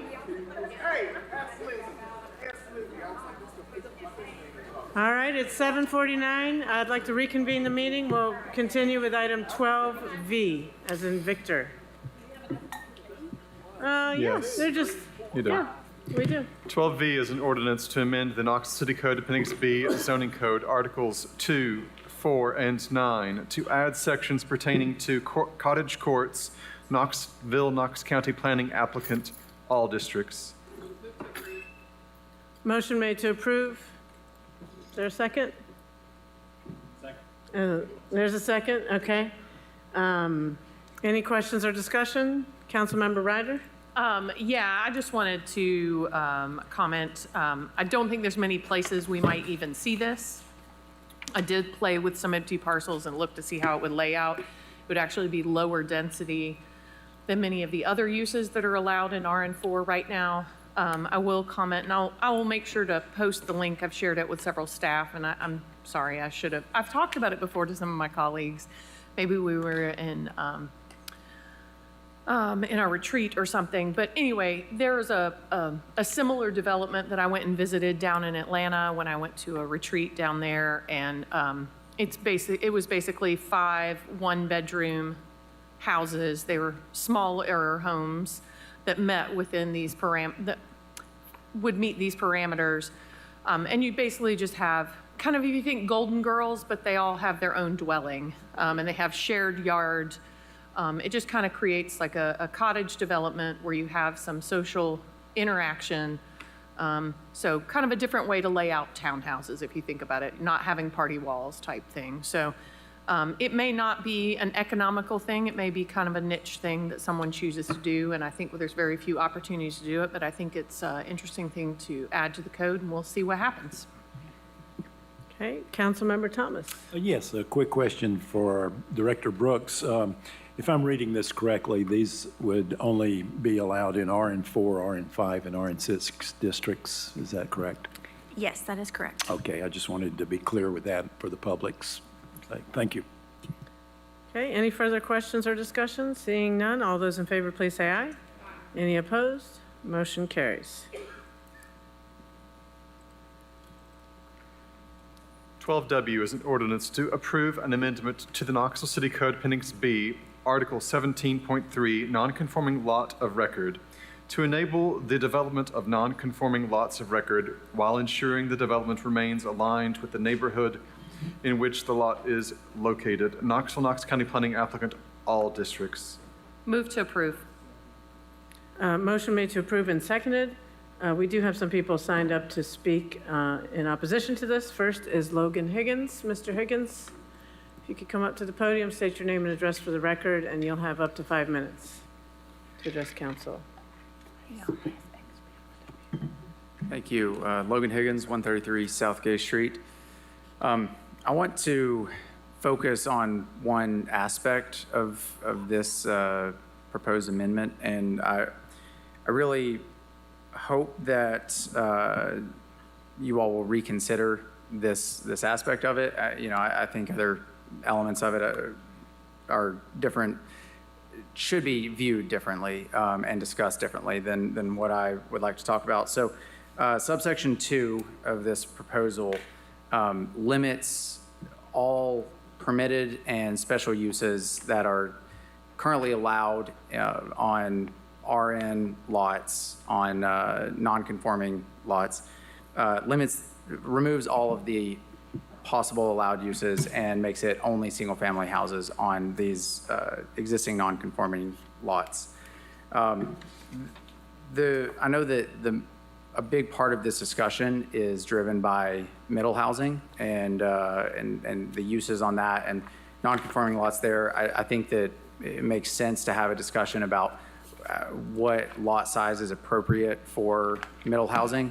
But what concerns me with this aspect of it is the fact that, so we have a minimum dimensional standards on lots, and that completely makes sense for new lots to have set dimensional standards. However, there were a lot of lots created long before our code that we need to create some sort of exceptions for and allowances and methods to work on those lots. A lot of those lots are in urban areas, Old North, 4th and Gill, South Knoxville near the waterfront, but not quite in the SW overlay, and then East Knoxville and Oakwood Lincoln Park. So, and Mechanicsville, of course.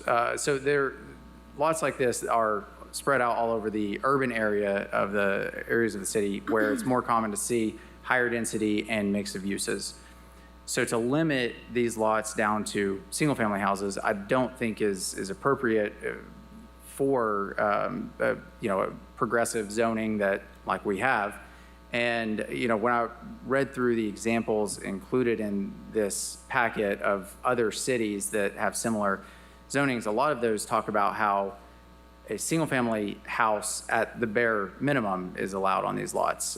Some of them talk about how single-family or duplexes are allowed on these non-conforming lots. And then some of them, the dimensional standards for lots are way smaller than what our lots are in all of our RN districts. So I say all that to say I would encourage you all to discuss and consider the removal of the blanket RN aspect of this, subsection 2, and look at this separate from specifically with the middle housing. And I could certainly go into significantly more details about how this is different from TDR and how the exceptions allowed for missing middle, I think justify a lot of these changes, but specifically with this blanket change, I think it needs to be discussed separately than one with middle housing. So, thank you. Thank you. Next person signed up to speak on this item is Spencer Staley. Mr. Staley, if you come to the podium, state your name and address for the record, and you'll have up to 5 minutes to address council. Spencer Stanley, 301 East Woodland Avenue. So first, I just want to give a background on myself. I'm a younger developer here in Knoxville, and I am passionate about home ownership. And so the documentation that Bentley is currently passing out, there are 3 different documents there. The second 2 have multiple pages. And so the first one contains, and they're all for the same parcel, which is 1623 Folsom Avenue. So the first one contains a site plan of a single-family house there that I had went through BZA and was denied. So that was just a single family. I wasn't allowed to put that there in the format on this this site plan. The second one is a duplex, and you can see that it's the second page back. And then the third, I think you had to flip a couple pages, is a triplex that I would like or wanted to put on there. And so just looking at these, the footprints are all relatively the same, but the impact to housing, the housing stock is dramatic. And so when looking at these, the sale price for these, a triplex per unit would sell around $199,000 per unit. So that's pretty affordable compared to what we're dealing with right now. A duplex, I estimate around $249 a unit, and the single family would be about $349 a unit. So considering these issues that we're facing with affordability and home ownership, I feel like since it's the same footprint, the more units at an affordable price point would make sense. And so I'm just asking mainly for a postponement for us to at least allow what the implications of this are. Thank you. Thank you. Third and final person signed up to speak on this item is Parker Bartholomew. Mr. Bartholomew, if you come to the podium, state your name and address for the record, and you'll have up to 5 minutes to address council. Thank you. Parker Bartholomew, 5406 Summit Ridge Lane. Mr. Marlowe is handing out some more documents on this. This is yet another site plan. I want to say I agree with the previous zoning ordinances that were talked about. There was a lot of discussion, a lot of input, specific to the landscape ordinance. The difference here is that this one has received almost none. And I'd also say that what some of the questions or the issue that was raised by Mr. Higgins tonight is one that I hadn't actually thought about. And as chair of the Board of Angelic Ministries, I think it's very dangerous to only allow single-family houses on non-conforming lots. I'm just beginning to imagine what a group home would be, or since Plans Review is now saying anything over 4 bedrooms is congregate living, what that would do on non-conforming lots. So anyways, I'm just starting to think through that. So Mr. Marlowe has presented to you a couple site plans. These are missing middle housing approvals. They are on 27 and 31 foot wide lots. They are duplexes. And then on the Kanzler handouts, these are also duplexes that have been approved on I think it's a 25 and a 30 foot wide lot. And one of them has even gone through historical zoning review. So there's been quite a few folks that have looked at this and deemed these things appropriate. Both missing middle and zoning folks looked at these, deemed them appropriate. As you can imagine, with some of Mr. Marlowe's lots, there was multiple and vigorous discussion at multiple stages in those.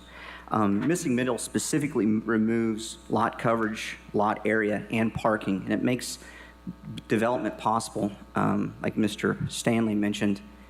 Again, I want to point out, on that Folsom lot, he was denied a single-family house at BZA. It was denied. He went through the process, and he did not get it, but yet, because of missing middle, he would be allowed to put a duplex or a triplex. Previously, Mr. Marlowe submitted 5 zoning applications or zoning ordinances. These ordinances were postponed, tabled, and had community input for over a year.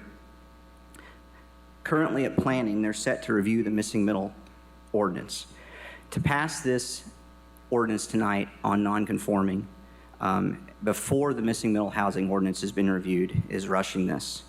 And postponement is not opposition to this. I will admit that there are modifications that need to be made to the non-conforming lots that we have. We need to think through that.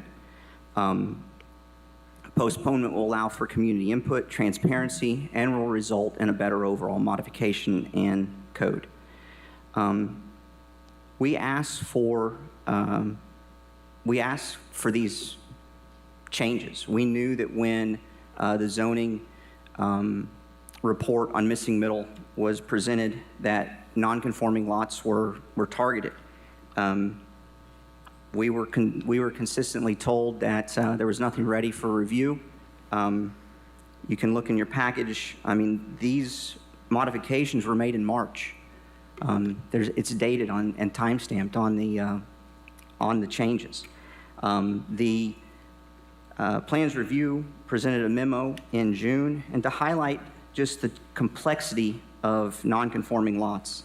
The lot that was chosen by Plans Review to talk about how it would be contradictory if we widen that. When we take that 35-foot wide lot and we widen it to 50 feet, it no longer is contradictory because it now becomes a 7,000 square foot lot with 50 foot of frontage. When you look at the list of cities that Plans Review put into place, only 2 of those cities have a missing middle ordinance. 2 of the 15. I, earlier today or last night, sent an email where there was over 30 cities that do allow multiple housing types on non-conforming lots. We just asked that we postpone. We need to have more discussion. Currently, 1/3 of all missing middle applications are on non-conforming lots. So my time's up. If you have any questions, I'd love to talk more about this. Thanks. Oh, we have some builders here also that came with us to show their support for postponement. We just are asking for some more discussion. Thank you. Council, that concludes people signed up to speak on this item. Councilmember Ryder. Yeah, so I want to say I appreciate the time of several people that spent a lot of time discussing this with me. Mr. Higgins and I spent some time discussing it. Mr. Marlowe met with me, and very insightful conversations. One of the conversations that was had was that we should postpone this because it's going to, that we need to wait on missing middle. And I'm going to argue to my colleagues those are commingled discussions. They are separate, standalone, different things. When we passed Recode, we had extensive conversation about lot sizes and lot widths. And I think one of the things that we need to discuss as a community going forward is, why do we have a minimum lot width and what is it and what is appropriate? Why do we have a minimum lot area? What is it and why is it? And it's different in different zones. Each zone has a minimum required lot width and area. Those are the standards. Those are the floor for development of the parcel as it exists. These minimums were discussed and debated at length and intently in 2018 through 2019 during the Recode process. At that time, there were requests for lower minimums. I met with people who were asking for 25 feet to be the minimum in RN2, which is the district I live in. It was decided in those conversations that we decided on 50. The minimum at that time was 75. And I believe the lot minimum for area was 7,500. I may be wrong. Maybe Mr. Ahrens will shake his head. Yes, okay, I believe I'm correct. Also of note in these conversations, I've had a lot of time to think in the past weekend, particularly since I met with Mr. Marlowe on Friday. I realized today, halfway through the day and talking to Ms. Brooks, that I used to have a 25-foot lot next door to me. It wasn't mine. It is now, but it wasn't mine. So it was a freestanding 25-foot lot. And in fact, at one point, there were 2 freestanding 25-foot lots. They weren't created as 25-foot lots. It was a 50-foot lot that people bought, tore down the house, and split it, so they each got 25 feet. But neither here nor there. I just want to tell you, there was one in the dead heat of my neighborhood right next door to me. Okay. We decided on 50 feet. We decided that 25-foot lot widths was too intense, not wide enough, and not compatible with existing neighborhood development patterns and required setbacks. Notice, for the public record, I'm saying development patterns and required setbacks. I have not used the word character. So now we find ourselves in a position to reconsider those numbers, the minimum lot width or the minimum lot area. Those can be revisited, and we can change those standards in the code. That's a part of the code that can be changed. And if that is the will of the stakeholders and the voting bodies and the Planning Commission and the council. What we are voting on tonight is a loophole that has been covered with missing middle housing. And I understand when people stand up here and say, I have a vested interest, I have these properties I want to develop on them, I found out once you pass missing middle housing that I could build on these 25-foot lots in the TDR area. I asked my community and my constituents to go along with me. Many of them did not want missing middle housing, and I was like, trust me, please place your faith in me and go along with me. This is going to be okay for our neighborhoods. We need this density. This will allow some gentle density that meets neighborhood development patterns and required setbacks in our community. Our minimum lot widths are 50s. There's some allowance within missing middle housing for a 20% reduction, which remains to this moment because there've been no changes to that. Talking about transparency, my community went along with that. They put their faith in me when I voted for that, and I asked my colleagues here to vote for this missing middle housing in the TDR. And so lo and behold, when we thought we were working with 50-foot lots and talking about quadplexes and triplexes, it really turns out that some folks figured out that we were talking about, well, look here in 17.3 B or E, whichever it is, we can actually build on 25-foot lots and put a quadplex or a triplex. And so what I say to you is, please pass this now. If you want to change the minimums, that is a separate conversation. And that is the way, there are multiple ways to skin the cat. That is the appropriate way to skin the cat, is to have a full faith conversation with the stakeholders, the transparent way, and what the voters supported and what we voted for them for in the TDR is transparency of 50-foot lots and maybe 20% below that being built upon. It was not 25-foot lot wide lots. That is not transparent. Councilmember Ryder, thank you. Next is Councilmember Singh. I don't think we should skin any cats anyway, anyhow. That's why. All right, so when I was watching the planning meeting, one of the things I noticed where there were 3 different people, commissioners, who they wanted more information.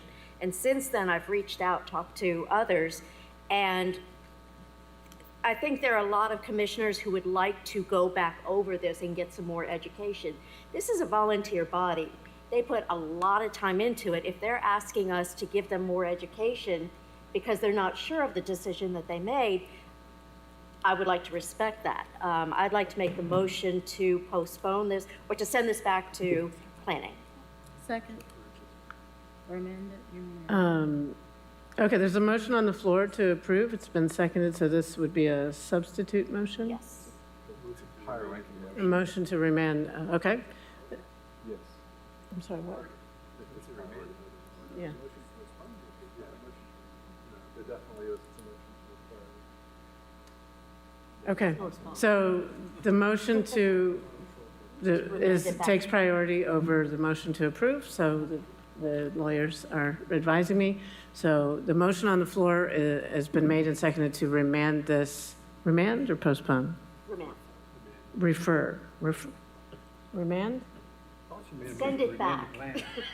Remand it back to planning, has been made and seconded. Councilmember Singh, do you want to continue? Yeah, there was a second. It was seconded, I think, by Ms. Parker. Yes, yeah. One of the concerns I have is a lot of the conversations I had, people were saying that they wanted to clarify the laws, they wanted to simplify things. And then the word loophole came up quite a few times, almost like the developers were trying to trick us. To me, those loopholes were quite smart because they're helping give us what we need, which is density.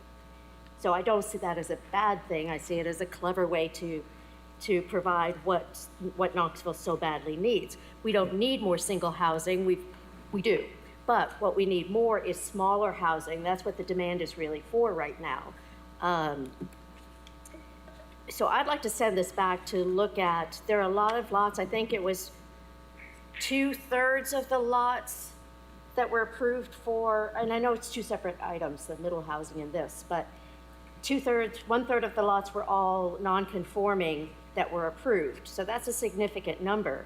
So this feels a little fast, especially when the people who sent it to us are still asking questions. Councilmember Parker? I agree with those arguments as I read through the packet.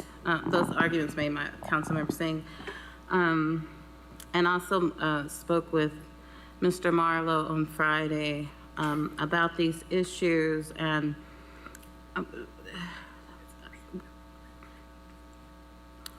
a few concerns that I have. One is the message that it's sending to builders. And I think it's a confusing message.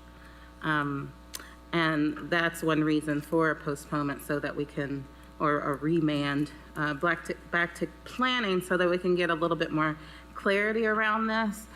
To me, there is some overlap with the missing middle ordinance, and so I would like more discussion to have a better sense of how these changes do not conflict with the goals of the missing middle ordinance. Some of my concerns that I shared when the missing middle ordinance came before us originally was whether the ordinance would achieve the goals that we had because of some of the limitations that were in place, some of the confusion that still needed to be worked through. I was getting questions and concerns and complaints from folks who were trying to do additions and conversions and wanting to add mother-in-law suites and additional apartments onto their homes. But some of the requirements were preventing them from doing that. And now here we have a proposal before us that would limit development on these non-conforming lots to single-family developments. So I'm very confused of how this lines up with all of the other initiatives that we have supported to increase density. So I'm in favor of remanding this back to planning. Councilmember Fugit. Thank you. I'm so confused. I can't stand it because we got two lawyers and a parliamentarian over here talking about the order that we can do this in. But my other question is really, I'm struggling with the issue as a whole because I do think I understand the concern about missing middle and wanting to build as many units of housing as we can build it. But I also understand that if we came to folks and passed the TDR based on it would not change the lot width or the footprint more than a certain percentage, then I feel like that's a commitment we made to the neighbors to not totally oppose missing middle. And I struggle just as a resident of the city who owns her home that a lot more density than people are used to is not what most homeowners want without a better understanding of how it's going to be. So I guess my question, and this would be a question for the lawyers, would be if you remand something back, can you put a moratorium that this could not happen until it was reviewed again? I'm trying to save the baby with the bathwater here. Because what I'm hearing is that there's a desire to go ahead and approve what came from planning because the commitment we made to people with the when we went in to do the TDR was that lot size would not change significantly for density. But now we're hearing that if you want to do more density, then you can't have that much on a non-conforming lot.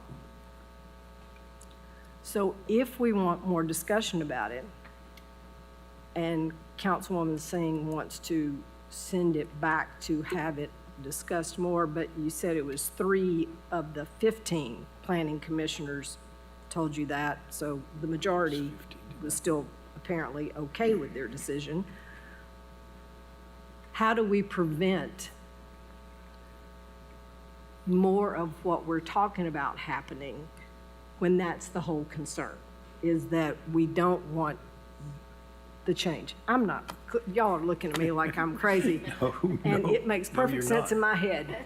So I'll just be quiet. I'm just trying to say, I understand the want to talk about it more, but I also understand that what Councilwoman Ryder was saying, which is that is how we passed the TDR in the first place, was we told people that those lot size standards wouldn't change more than the specified amount, as you pointed out. So I am afraid if we immediately undo what we promised neighborhoods we would not do,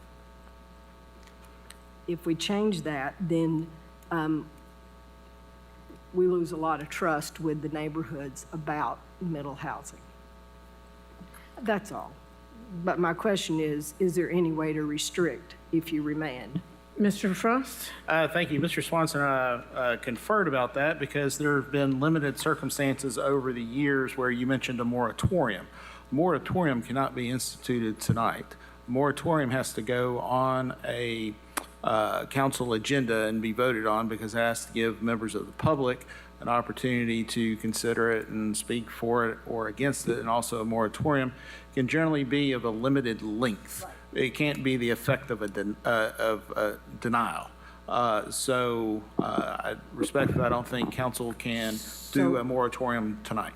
No, but we could do something in 2 weeks that for 60 days you could not do something. that what I'm hearing?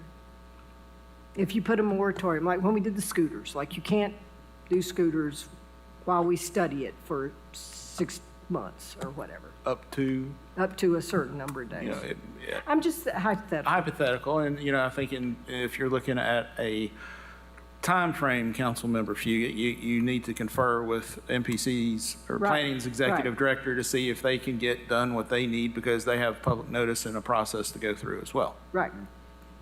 All right, Okay, which is the short answer is I can't do it tonight. Councilmember Thomas.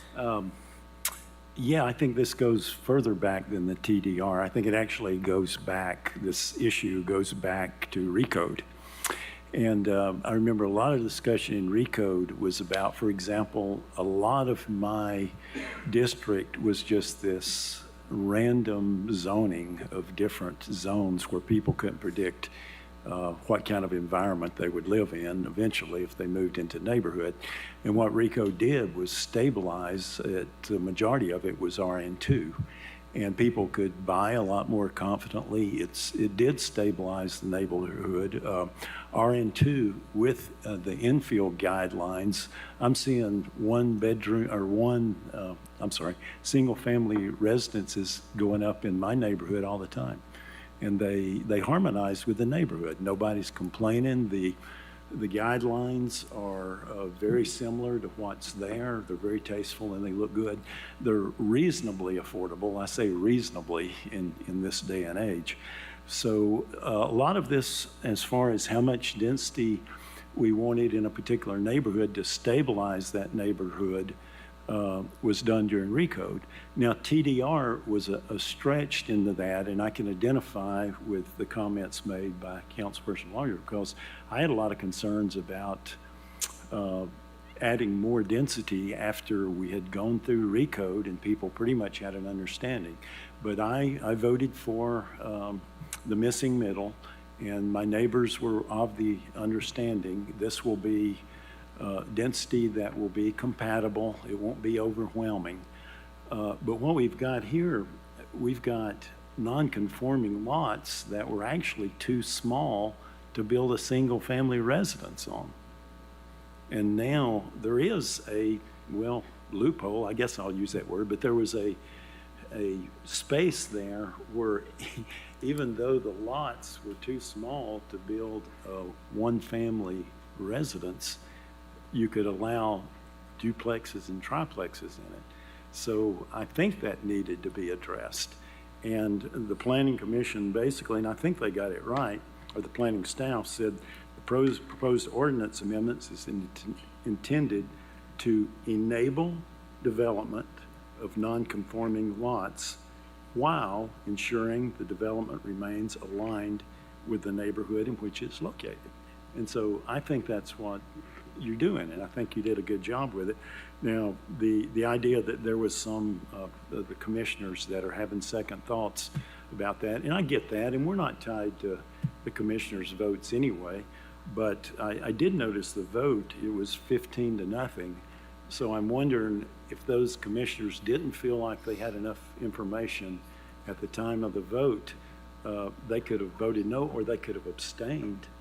But I guess they didn't, and maybe they had second thoughts, and I get that, but you still got a record of a 15-0 vote, and I'm wondering what purpose it would be to remand it back when, in addition, we've got a clear statement from the planning staff that they think that this is the best solution for the problem. So I can't vote to remand it, and I will be voting for the amendment if it goes forward.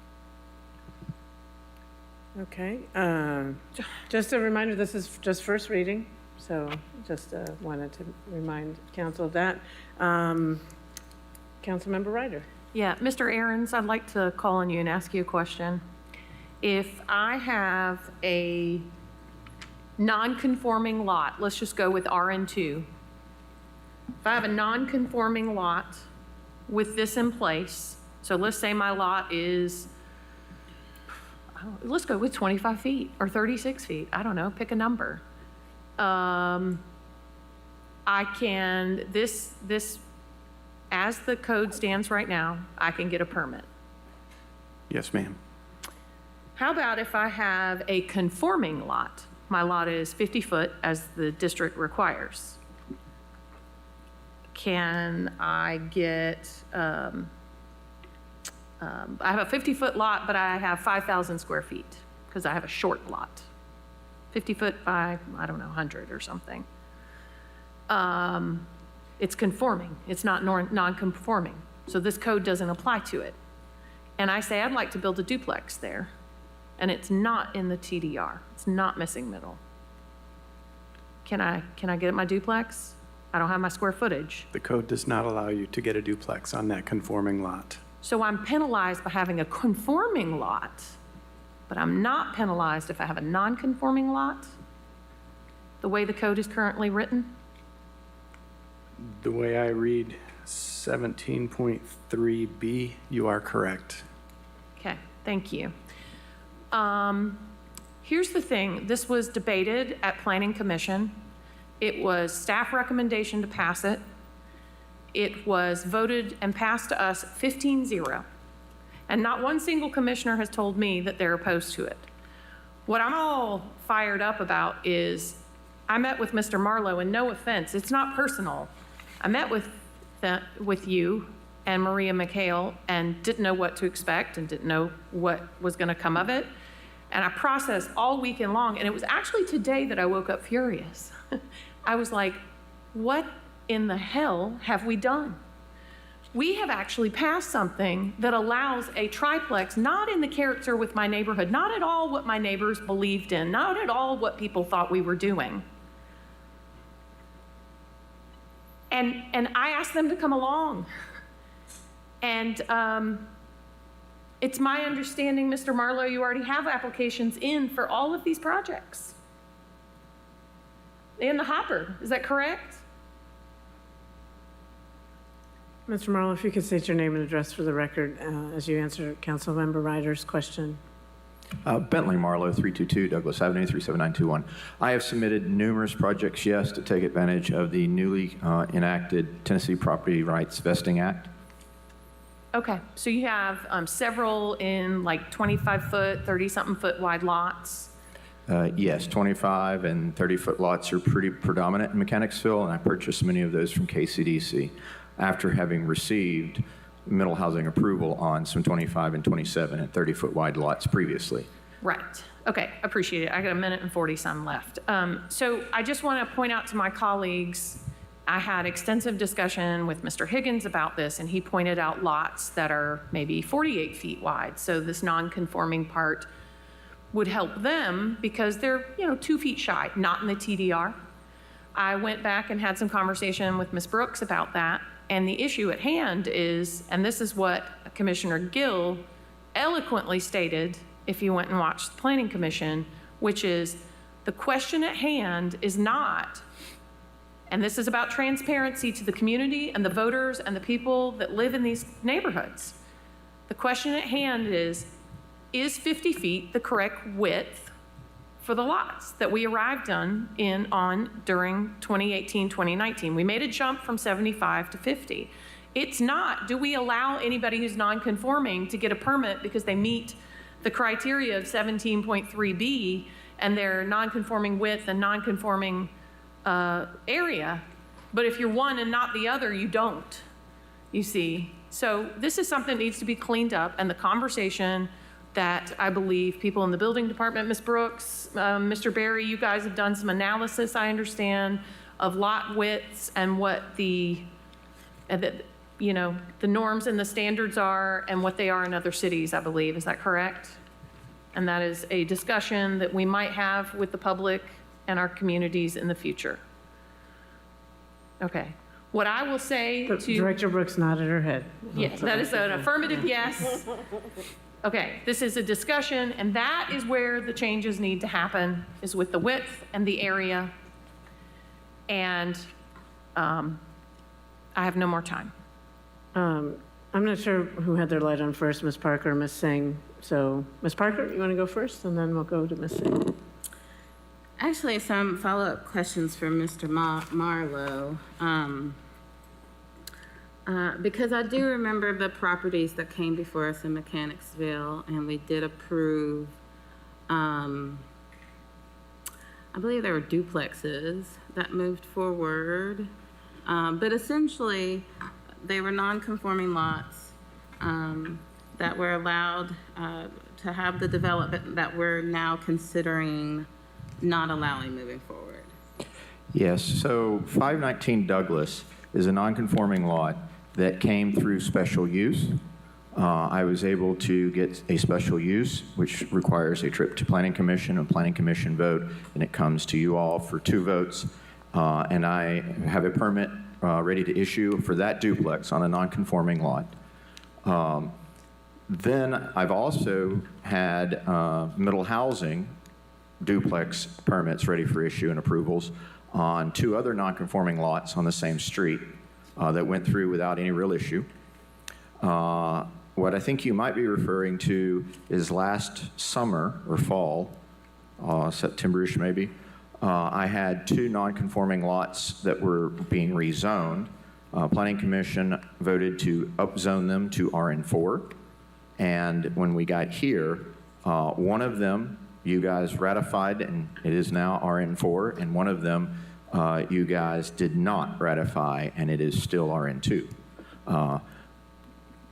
One of those, the one that's RN4, has a pending, the 3rd rendition of a pending middle housing. It has an approval to convert the historic home to a duplex under middle housing. However, that is not cost effective. The house is in too bad a shape. I then resubmitted, because it's RN4, to have a duplex with a smaller duplex that resembled a garage apartment in the rear. In fact, it was Samuel with planning staff that suggested that that would be appropriate and be possible. However, there was a determination by Mr. Ahrens about the front setback under middle housing is actually a front build-to zone, which rendered that possibility impossible. So now there is a pending design for a multiplex there. And some of this needs to be stated that there was an email from Director Brooks early on in the middle housing process where she refuses to discuss or talk about hypothetical projects. So the only way that I can get answers on what is and is not allowed is to submit a full set of drawings. So the way that it seemed logical was to draw the most intense thing, get feedback, shrink it, get feedback until we could arrive at something that would get approved. This is a great opportunity, I believe, where if we could have some stakeholder input, we can probably find common ground that would appease everyone. Ms. Ryder's concerned about the neighborhoods and everything. If we want to go solely single family on non-conforming lots, then I think there needs to be a trade-off. And that trade-off needs to be that on non-conforming lots, we need to waive the impervious coverage, we need to waive the building coverage, we need to waive the parking requirement, and we need to provide some flexibility with the setbacks. I've suggested to planning, but they refused to meet with me on this, that that could be a percentage of the lot width, that your side setback could be 10% of the lot width or 20% of the lot width, never less than 3 feet. 3 feet's important because it's found in the building and fire code. But there's been no dialogue. They refused to meet. In fact, Ms. McHale has a meeting tomorrow with planning staff, and I was specifically told to her that I'm not welcome. So it's very frustrating. There's room for this to find a compromise, but it's going to take a serious conversation. And I think it's very disingenuous that this was drafted in March the 11th. There had been repeated attempts by me and others to have a conversation. We were stiff-armed, and this magically appeared at the last possible moment for the Planning Commission meeting right after the 4th of July, when everybody's out on vacation and enjoying their summer. The community, the building community is caught off guard, and many of the decision makers on Planning Commission have been caught off guard. I appreciate that. And I'm in agreement with all of the questions here at the table today in the development community. It seems like more discussion is needed. And if this is something we pass in a month, it seems like that's a delay that's worth it to get it right. Councilmember Singh? I second that. So since Recode 2018, this is a really different world right now than at that time. We've had COVID, we have influx of thousands and thousands of people moving here, the prices of houses. It was an affordable area to live in, the cost of living. I moved back here because of the cost of living, and that is not what exists anymore in Knoxville. From working on Recode, so many times it was brought up that this is a living document, and it needs to respond to what the changes are in society right now. So often we get stuck on, I'm not in favor necessarily of building, four houses or multi-housing on a 25-foot lot. Not saying that that's what everyone needs, but I'm saying that we need to have it open to be able to look at each parcel and how many limitations are we putting on what we need. Regarding what we promised to neighborhoods, if I ask you, and you are in a very comfortable house with a very nice yard, that we're gonna change things because other people need things, and you're like, no, I don't like that. That's not who I'm thinking about right now. I'm not thinking about the people who have everything that they need and their comfort is taken care of. I'm talking about everybody else that's out there. We did not have, this is a little bit off topic, but it's connected. We did not have an executive order from a president saying that homeless people could be non-voluntarily committed to institutions. This is a different world. We need to respond to what the differences are. I know that a lot of the planning commissioners voted with this, but I really would like to have a chance to check in with some of them. If they're fine with it, it'll go through again easily. If they have more questions, if they have more concerns, I do not see the harm in being careful as this moves forward. Councilmember Ryder? I will respectfully disagree. This is first reading. We have a second reading. We can't, well, unless somebody makes a motion to pass it on emergency, we're not passing this tonight. And all the while, every single lot of any width in any area can apply, particularly in the TDR, to be anything. And that is not what our constituents voted for us to be up here for, is to have no rules whatsoever.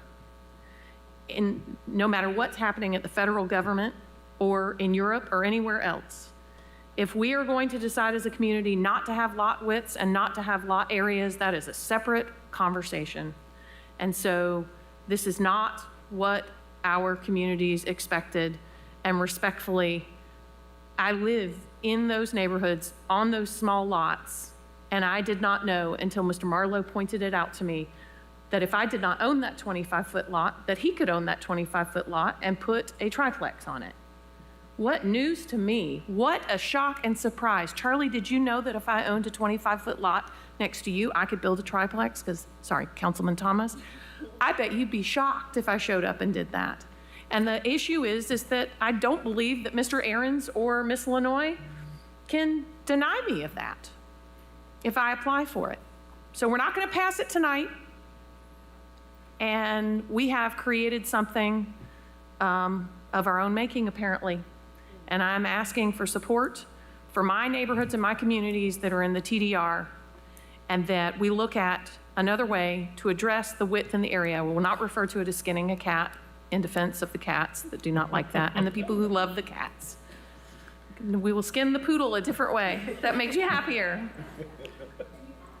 Councilmember Roberto. Thank you, Mayor.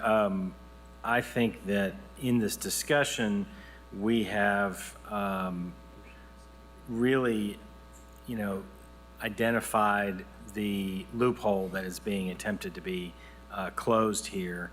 And I guess what I was going to ask Chief Ball was just, when you're dealing with the conforming lot and the non-conforming lot, what is happening here is if you have a non-conforming lot, you have a much broader array of options that you could build, maybe outside of what the conforming lot would allow you to do. Is that pretty fair?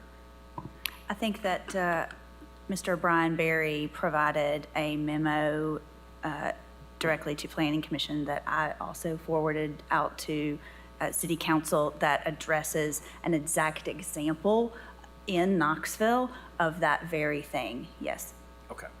I mean, I think that identifies what And we're- he's here if you all would like to ask him. Well, I think we've had a robust discussion, so I think that identifies the issue. And so I am not in support of sending this back to planning. I am in support of voting for this on first reading, and we have another reading that we're going to have and more possibility for more discussion. But it does seem to me like this is an appropriate thing for us to pass tonight and not to send back to planning. Thank you. Okay, the motion on the floor is whether or not to, the motion on the floor is to remand it to planning. All those in favor of remanding, please say aye. Any opposed? The motion to remand fails. Back to the original motion to approve this on first reading. All those in favor, please say aye. Any opposed? Motion carries.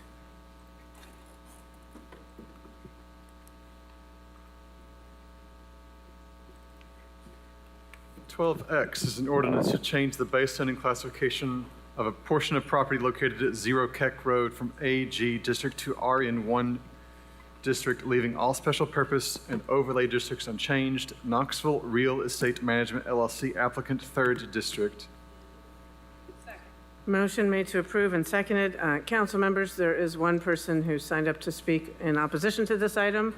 Kanane Allen? Mr. Allen? Oh, Miss Allen, sorry.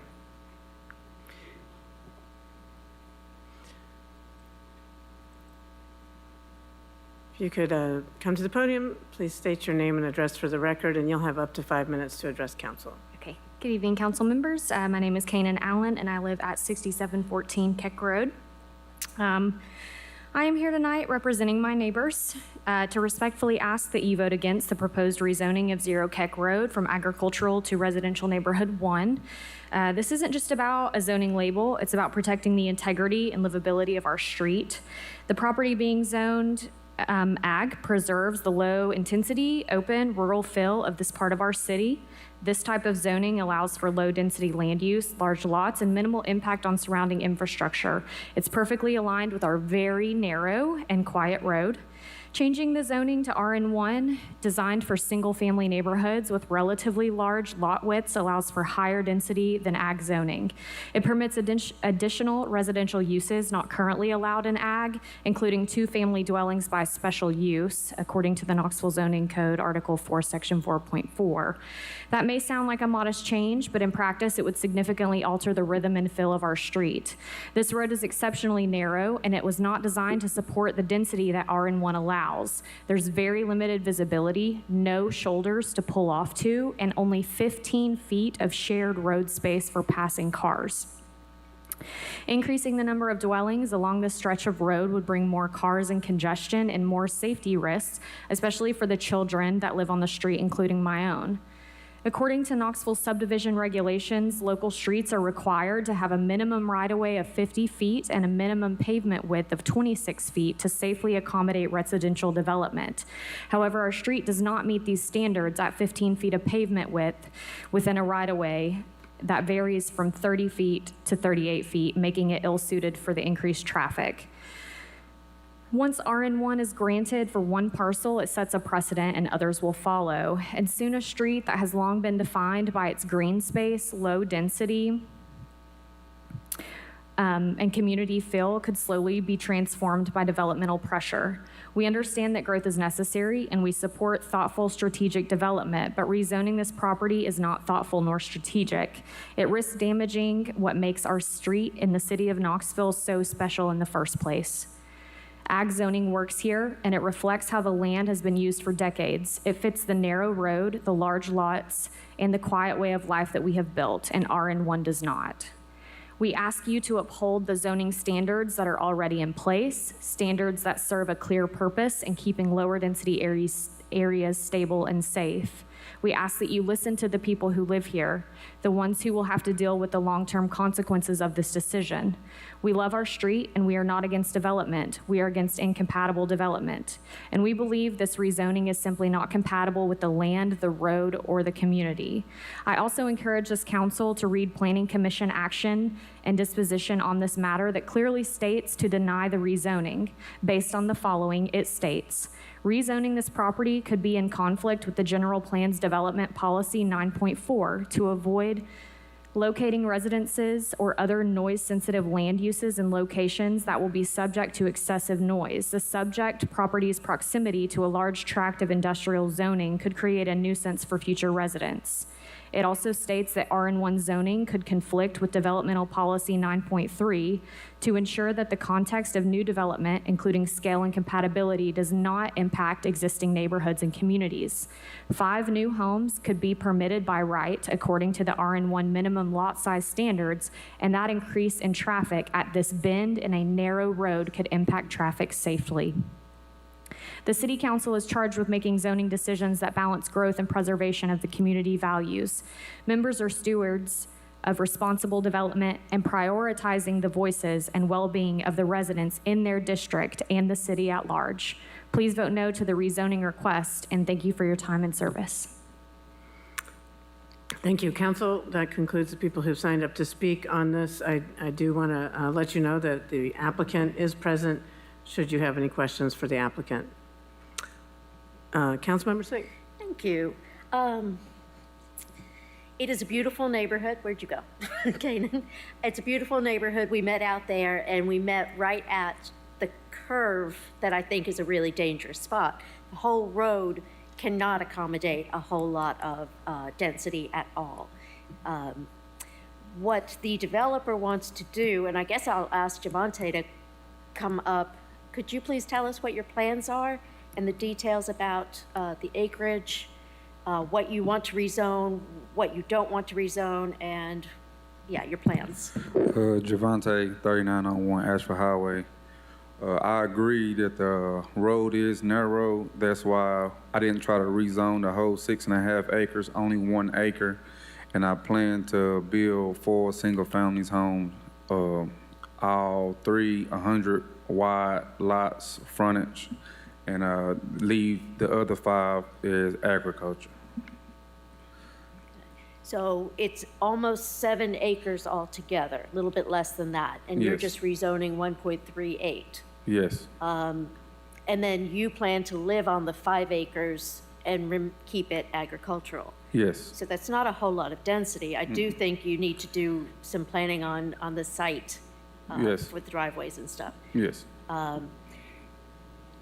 We cannot hold you to the commitment that you're only going to make 3 on the rezoned, yeah, on the RN1 area that you're asking for rezoning. But in our conversations and meeting with the neighborhood and talking to other people who know you, I believe that you're going to keep your commitment. Do you have anything? Can you make that commitment? Yes, I can make the commitment. Okay. There are other places where if you don't keep your commitment, the neighborhood can speak up. So that's something that I want the neighborhood folks to know about. You wanting to live there as well would make you a neighbor, not a developer coming through and changing everything and then out of sight. Yes. So to me, that builds some trust also. So that's why I'm in favor of the rezoning. Okay. Okay, thank you. Any further questions or discussion?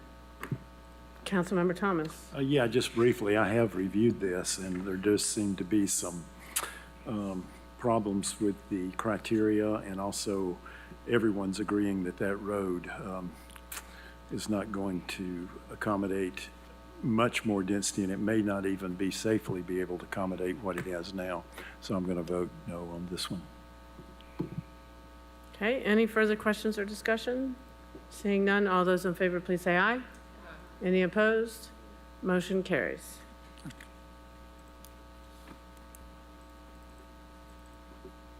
Y is an ordinance to change the base zoning classification of property located at 0 Burnhurst Drive from RN1 district to RN2 district, leaving all special purpose and overlay districts unchanged. 4th district. Motion made to approve has been made and then seconded. Okay, motion to approve has been made and seconded. Any questions or discussion? Seeing none, all those in favor, please say aye. Any opposed? Motion carries.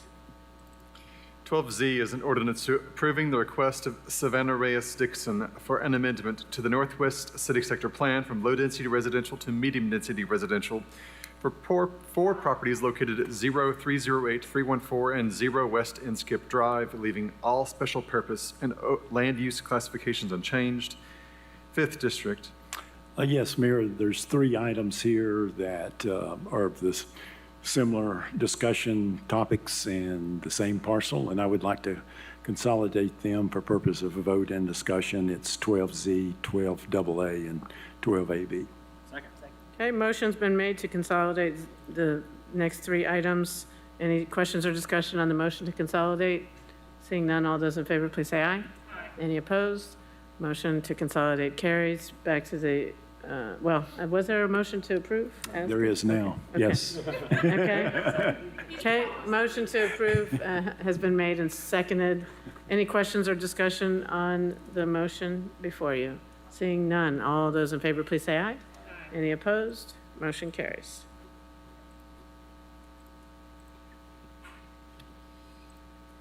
AC is an ordinance approving the request of Andrew Osakwe for an amendment to the Central City Sector Plan from traditional neighborhood residential to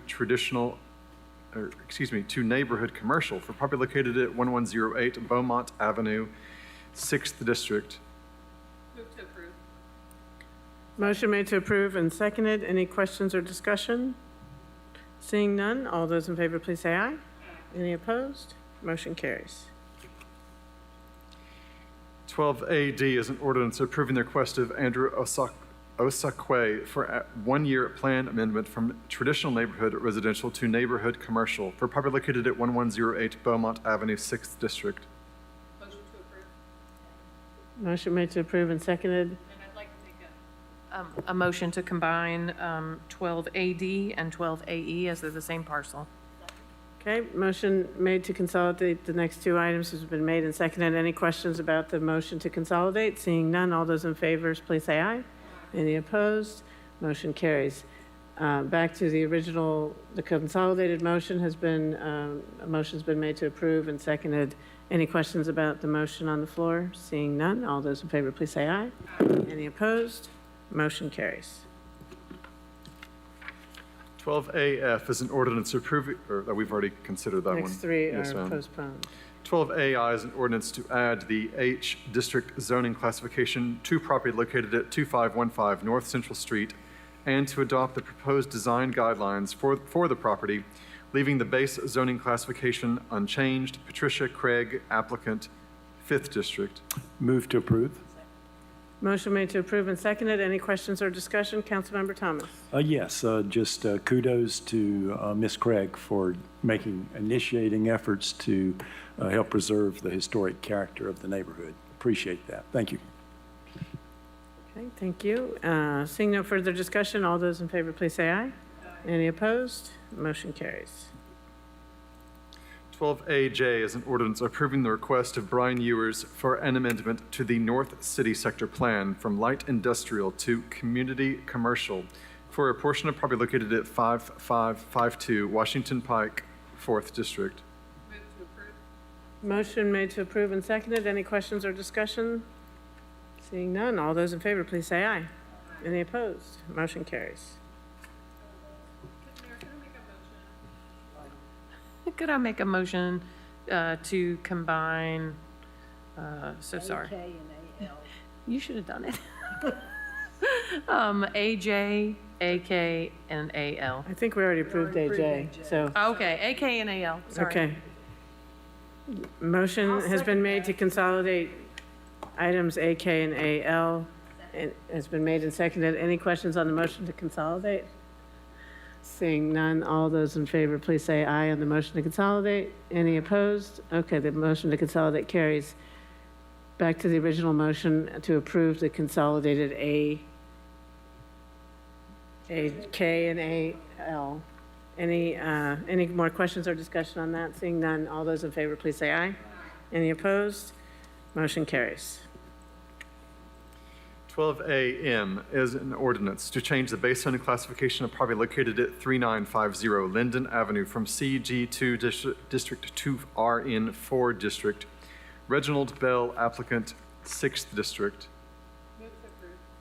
Motion made to approve and seconded. Any questions or discussion? Seeing none, all those in favor, please say aye. Any opposed? Motion carries. 12AN is an ordinance to change the base zoning classification of property located at 0 Landview Drive from RN1 District to RN2 District. Steve W. Abbott Jr., applicant, 6th District. Motion made to approve and seconded. Any questions or discussion? Seeing none, all those in favor, please say aye. Any opposed? Motion carries. 12AO is an ordinance to change the base zoning classification of a portion of property located at 0 Pipkin Lane from AG District to RN1 District, leaving all special purpose and overlay districts unchanged. Aurora Incorporated, applicant, 2nd District. Motion made to approve and seconded. Any questions or discussion? Seeing none, all those in favor, please say aye. Any opposed? Motion carries. Okay, council members, we'll move to public forum. The first person signed up to speak at public forum is Caleb Barnett. Caleb Barnett. If you could start by stating your name and address for the record, and you'll have up to 5 minutes to address council. Hello, Caleb Barnett, 2306 Sunnywood Lane. This is my wife, Laurel Barnett. So yeah, we live off like northwest part of Knoxville, off of Merchants and Pleasant Ridge. And we're here because there's construction, Grosvenor apartment complex on Merchants Drive, which has caused flooding and drainage issues on my property and surrounding properties. Every time it rains, we've been getting muddy stormwater flooding into our backyard, surrounding yards, and into our cul-de-sac. Dating back to June 2024, muddy runoff visible from the apartment complex overruns the storm drain on Merchants Drive and goes into our backyard and my neighbor's backyard and dumps into our cul-de-sac with standing brown water. Our neighbor has lived in his home for 20 years. We've been there for about 4, and he's never had this issue until this construction started happening. So last June, we come home from Memorial Day weekend, and there's muddy water runoff flooded our backyard, actually went into our house, damaged our hardwood, where we were meanwhile like kicked out of our house for about 2 weeks while they were replacing all of our flooring.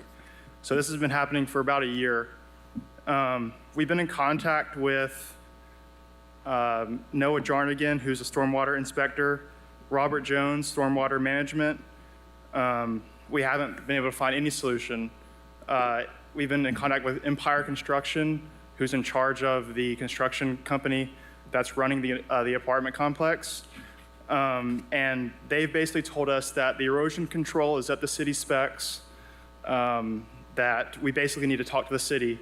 And that's why we're here, because they're saying that the permits and whatever, is getting approved by the city, clearly that's not working for us and our neighbors. So that's why we're here. We're now concerned with structural damage to our house, our foundation settling. We get anytime there's any type of rain, we get standing water in our backyard, and our neighbors too. So we're here for them too. This is our last-ditch effort to get the city's support in addressing this issue. We're asking the city to take ownership and make sure that this is resolved, not just patched. At the end of the day, the responsibility falls on the city of Knoxville.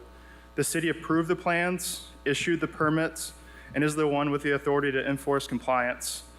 We can't keep going back and forth between the builder and the city as residents. We don't have the power to fix this, the city does.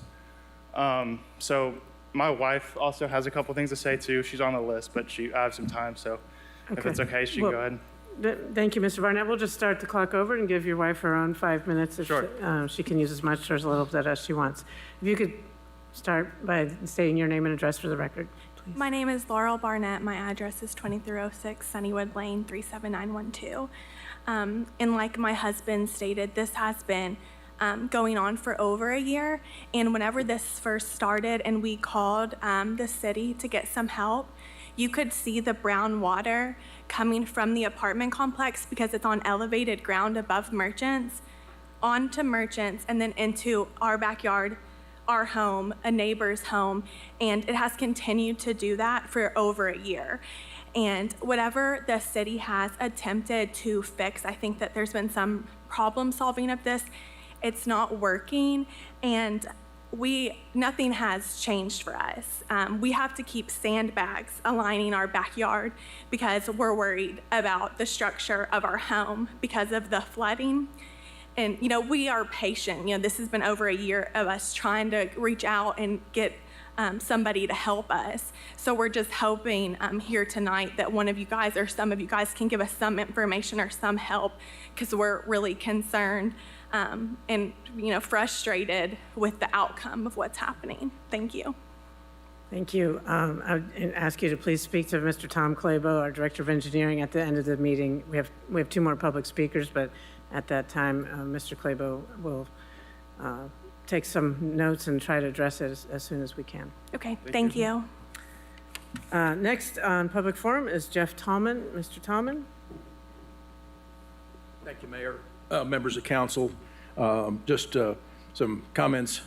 If you could start by stating your name and address. For yeah, the Jeff record. Tallman, 616 Luttrell Street, 4th and Gill neighborhood. And in my neighborhood, just a block away, relevant to the discussion that was just had about non-conforming lots, we've got on the Deary Street between 4th and 3rd and in Caswell, we've got a 12-foot wide lot, elegant, beautiful house. It's good friends of mine, good friends of the mayor's.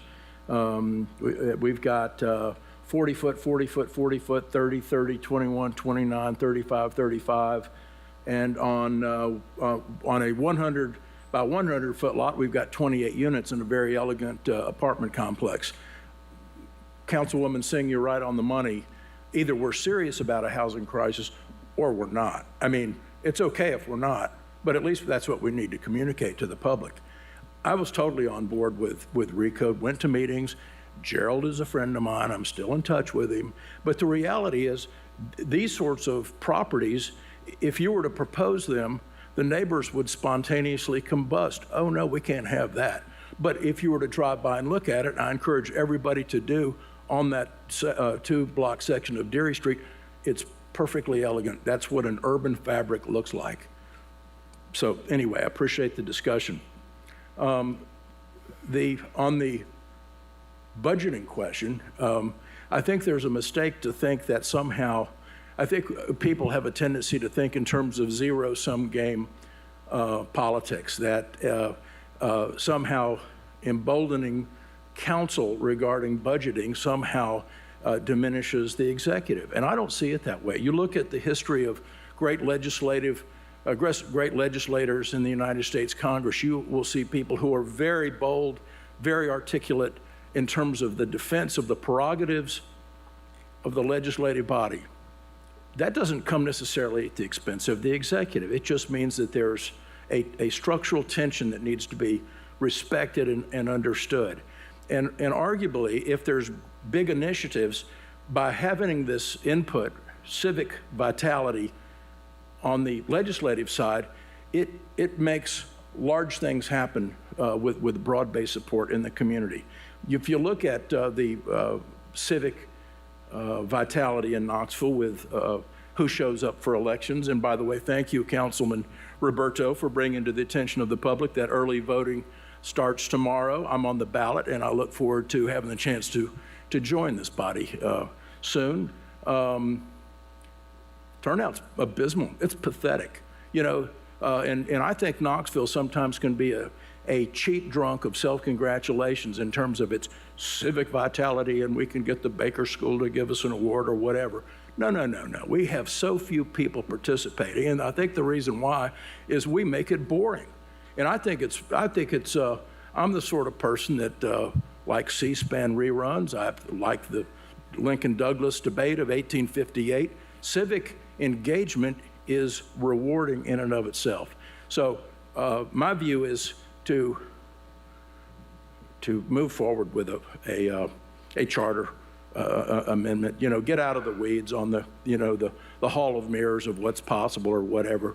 Engage the public. This is fun. This is good. Trust your community. That's what it's all about. Trust yourselves. I think it's going to be great. Anyway, that's all I've got to say. Thank you very much. Appreciate your work. Thank you. Next and last person signed up to speak at public forum is Rick Roach.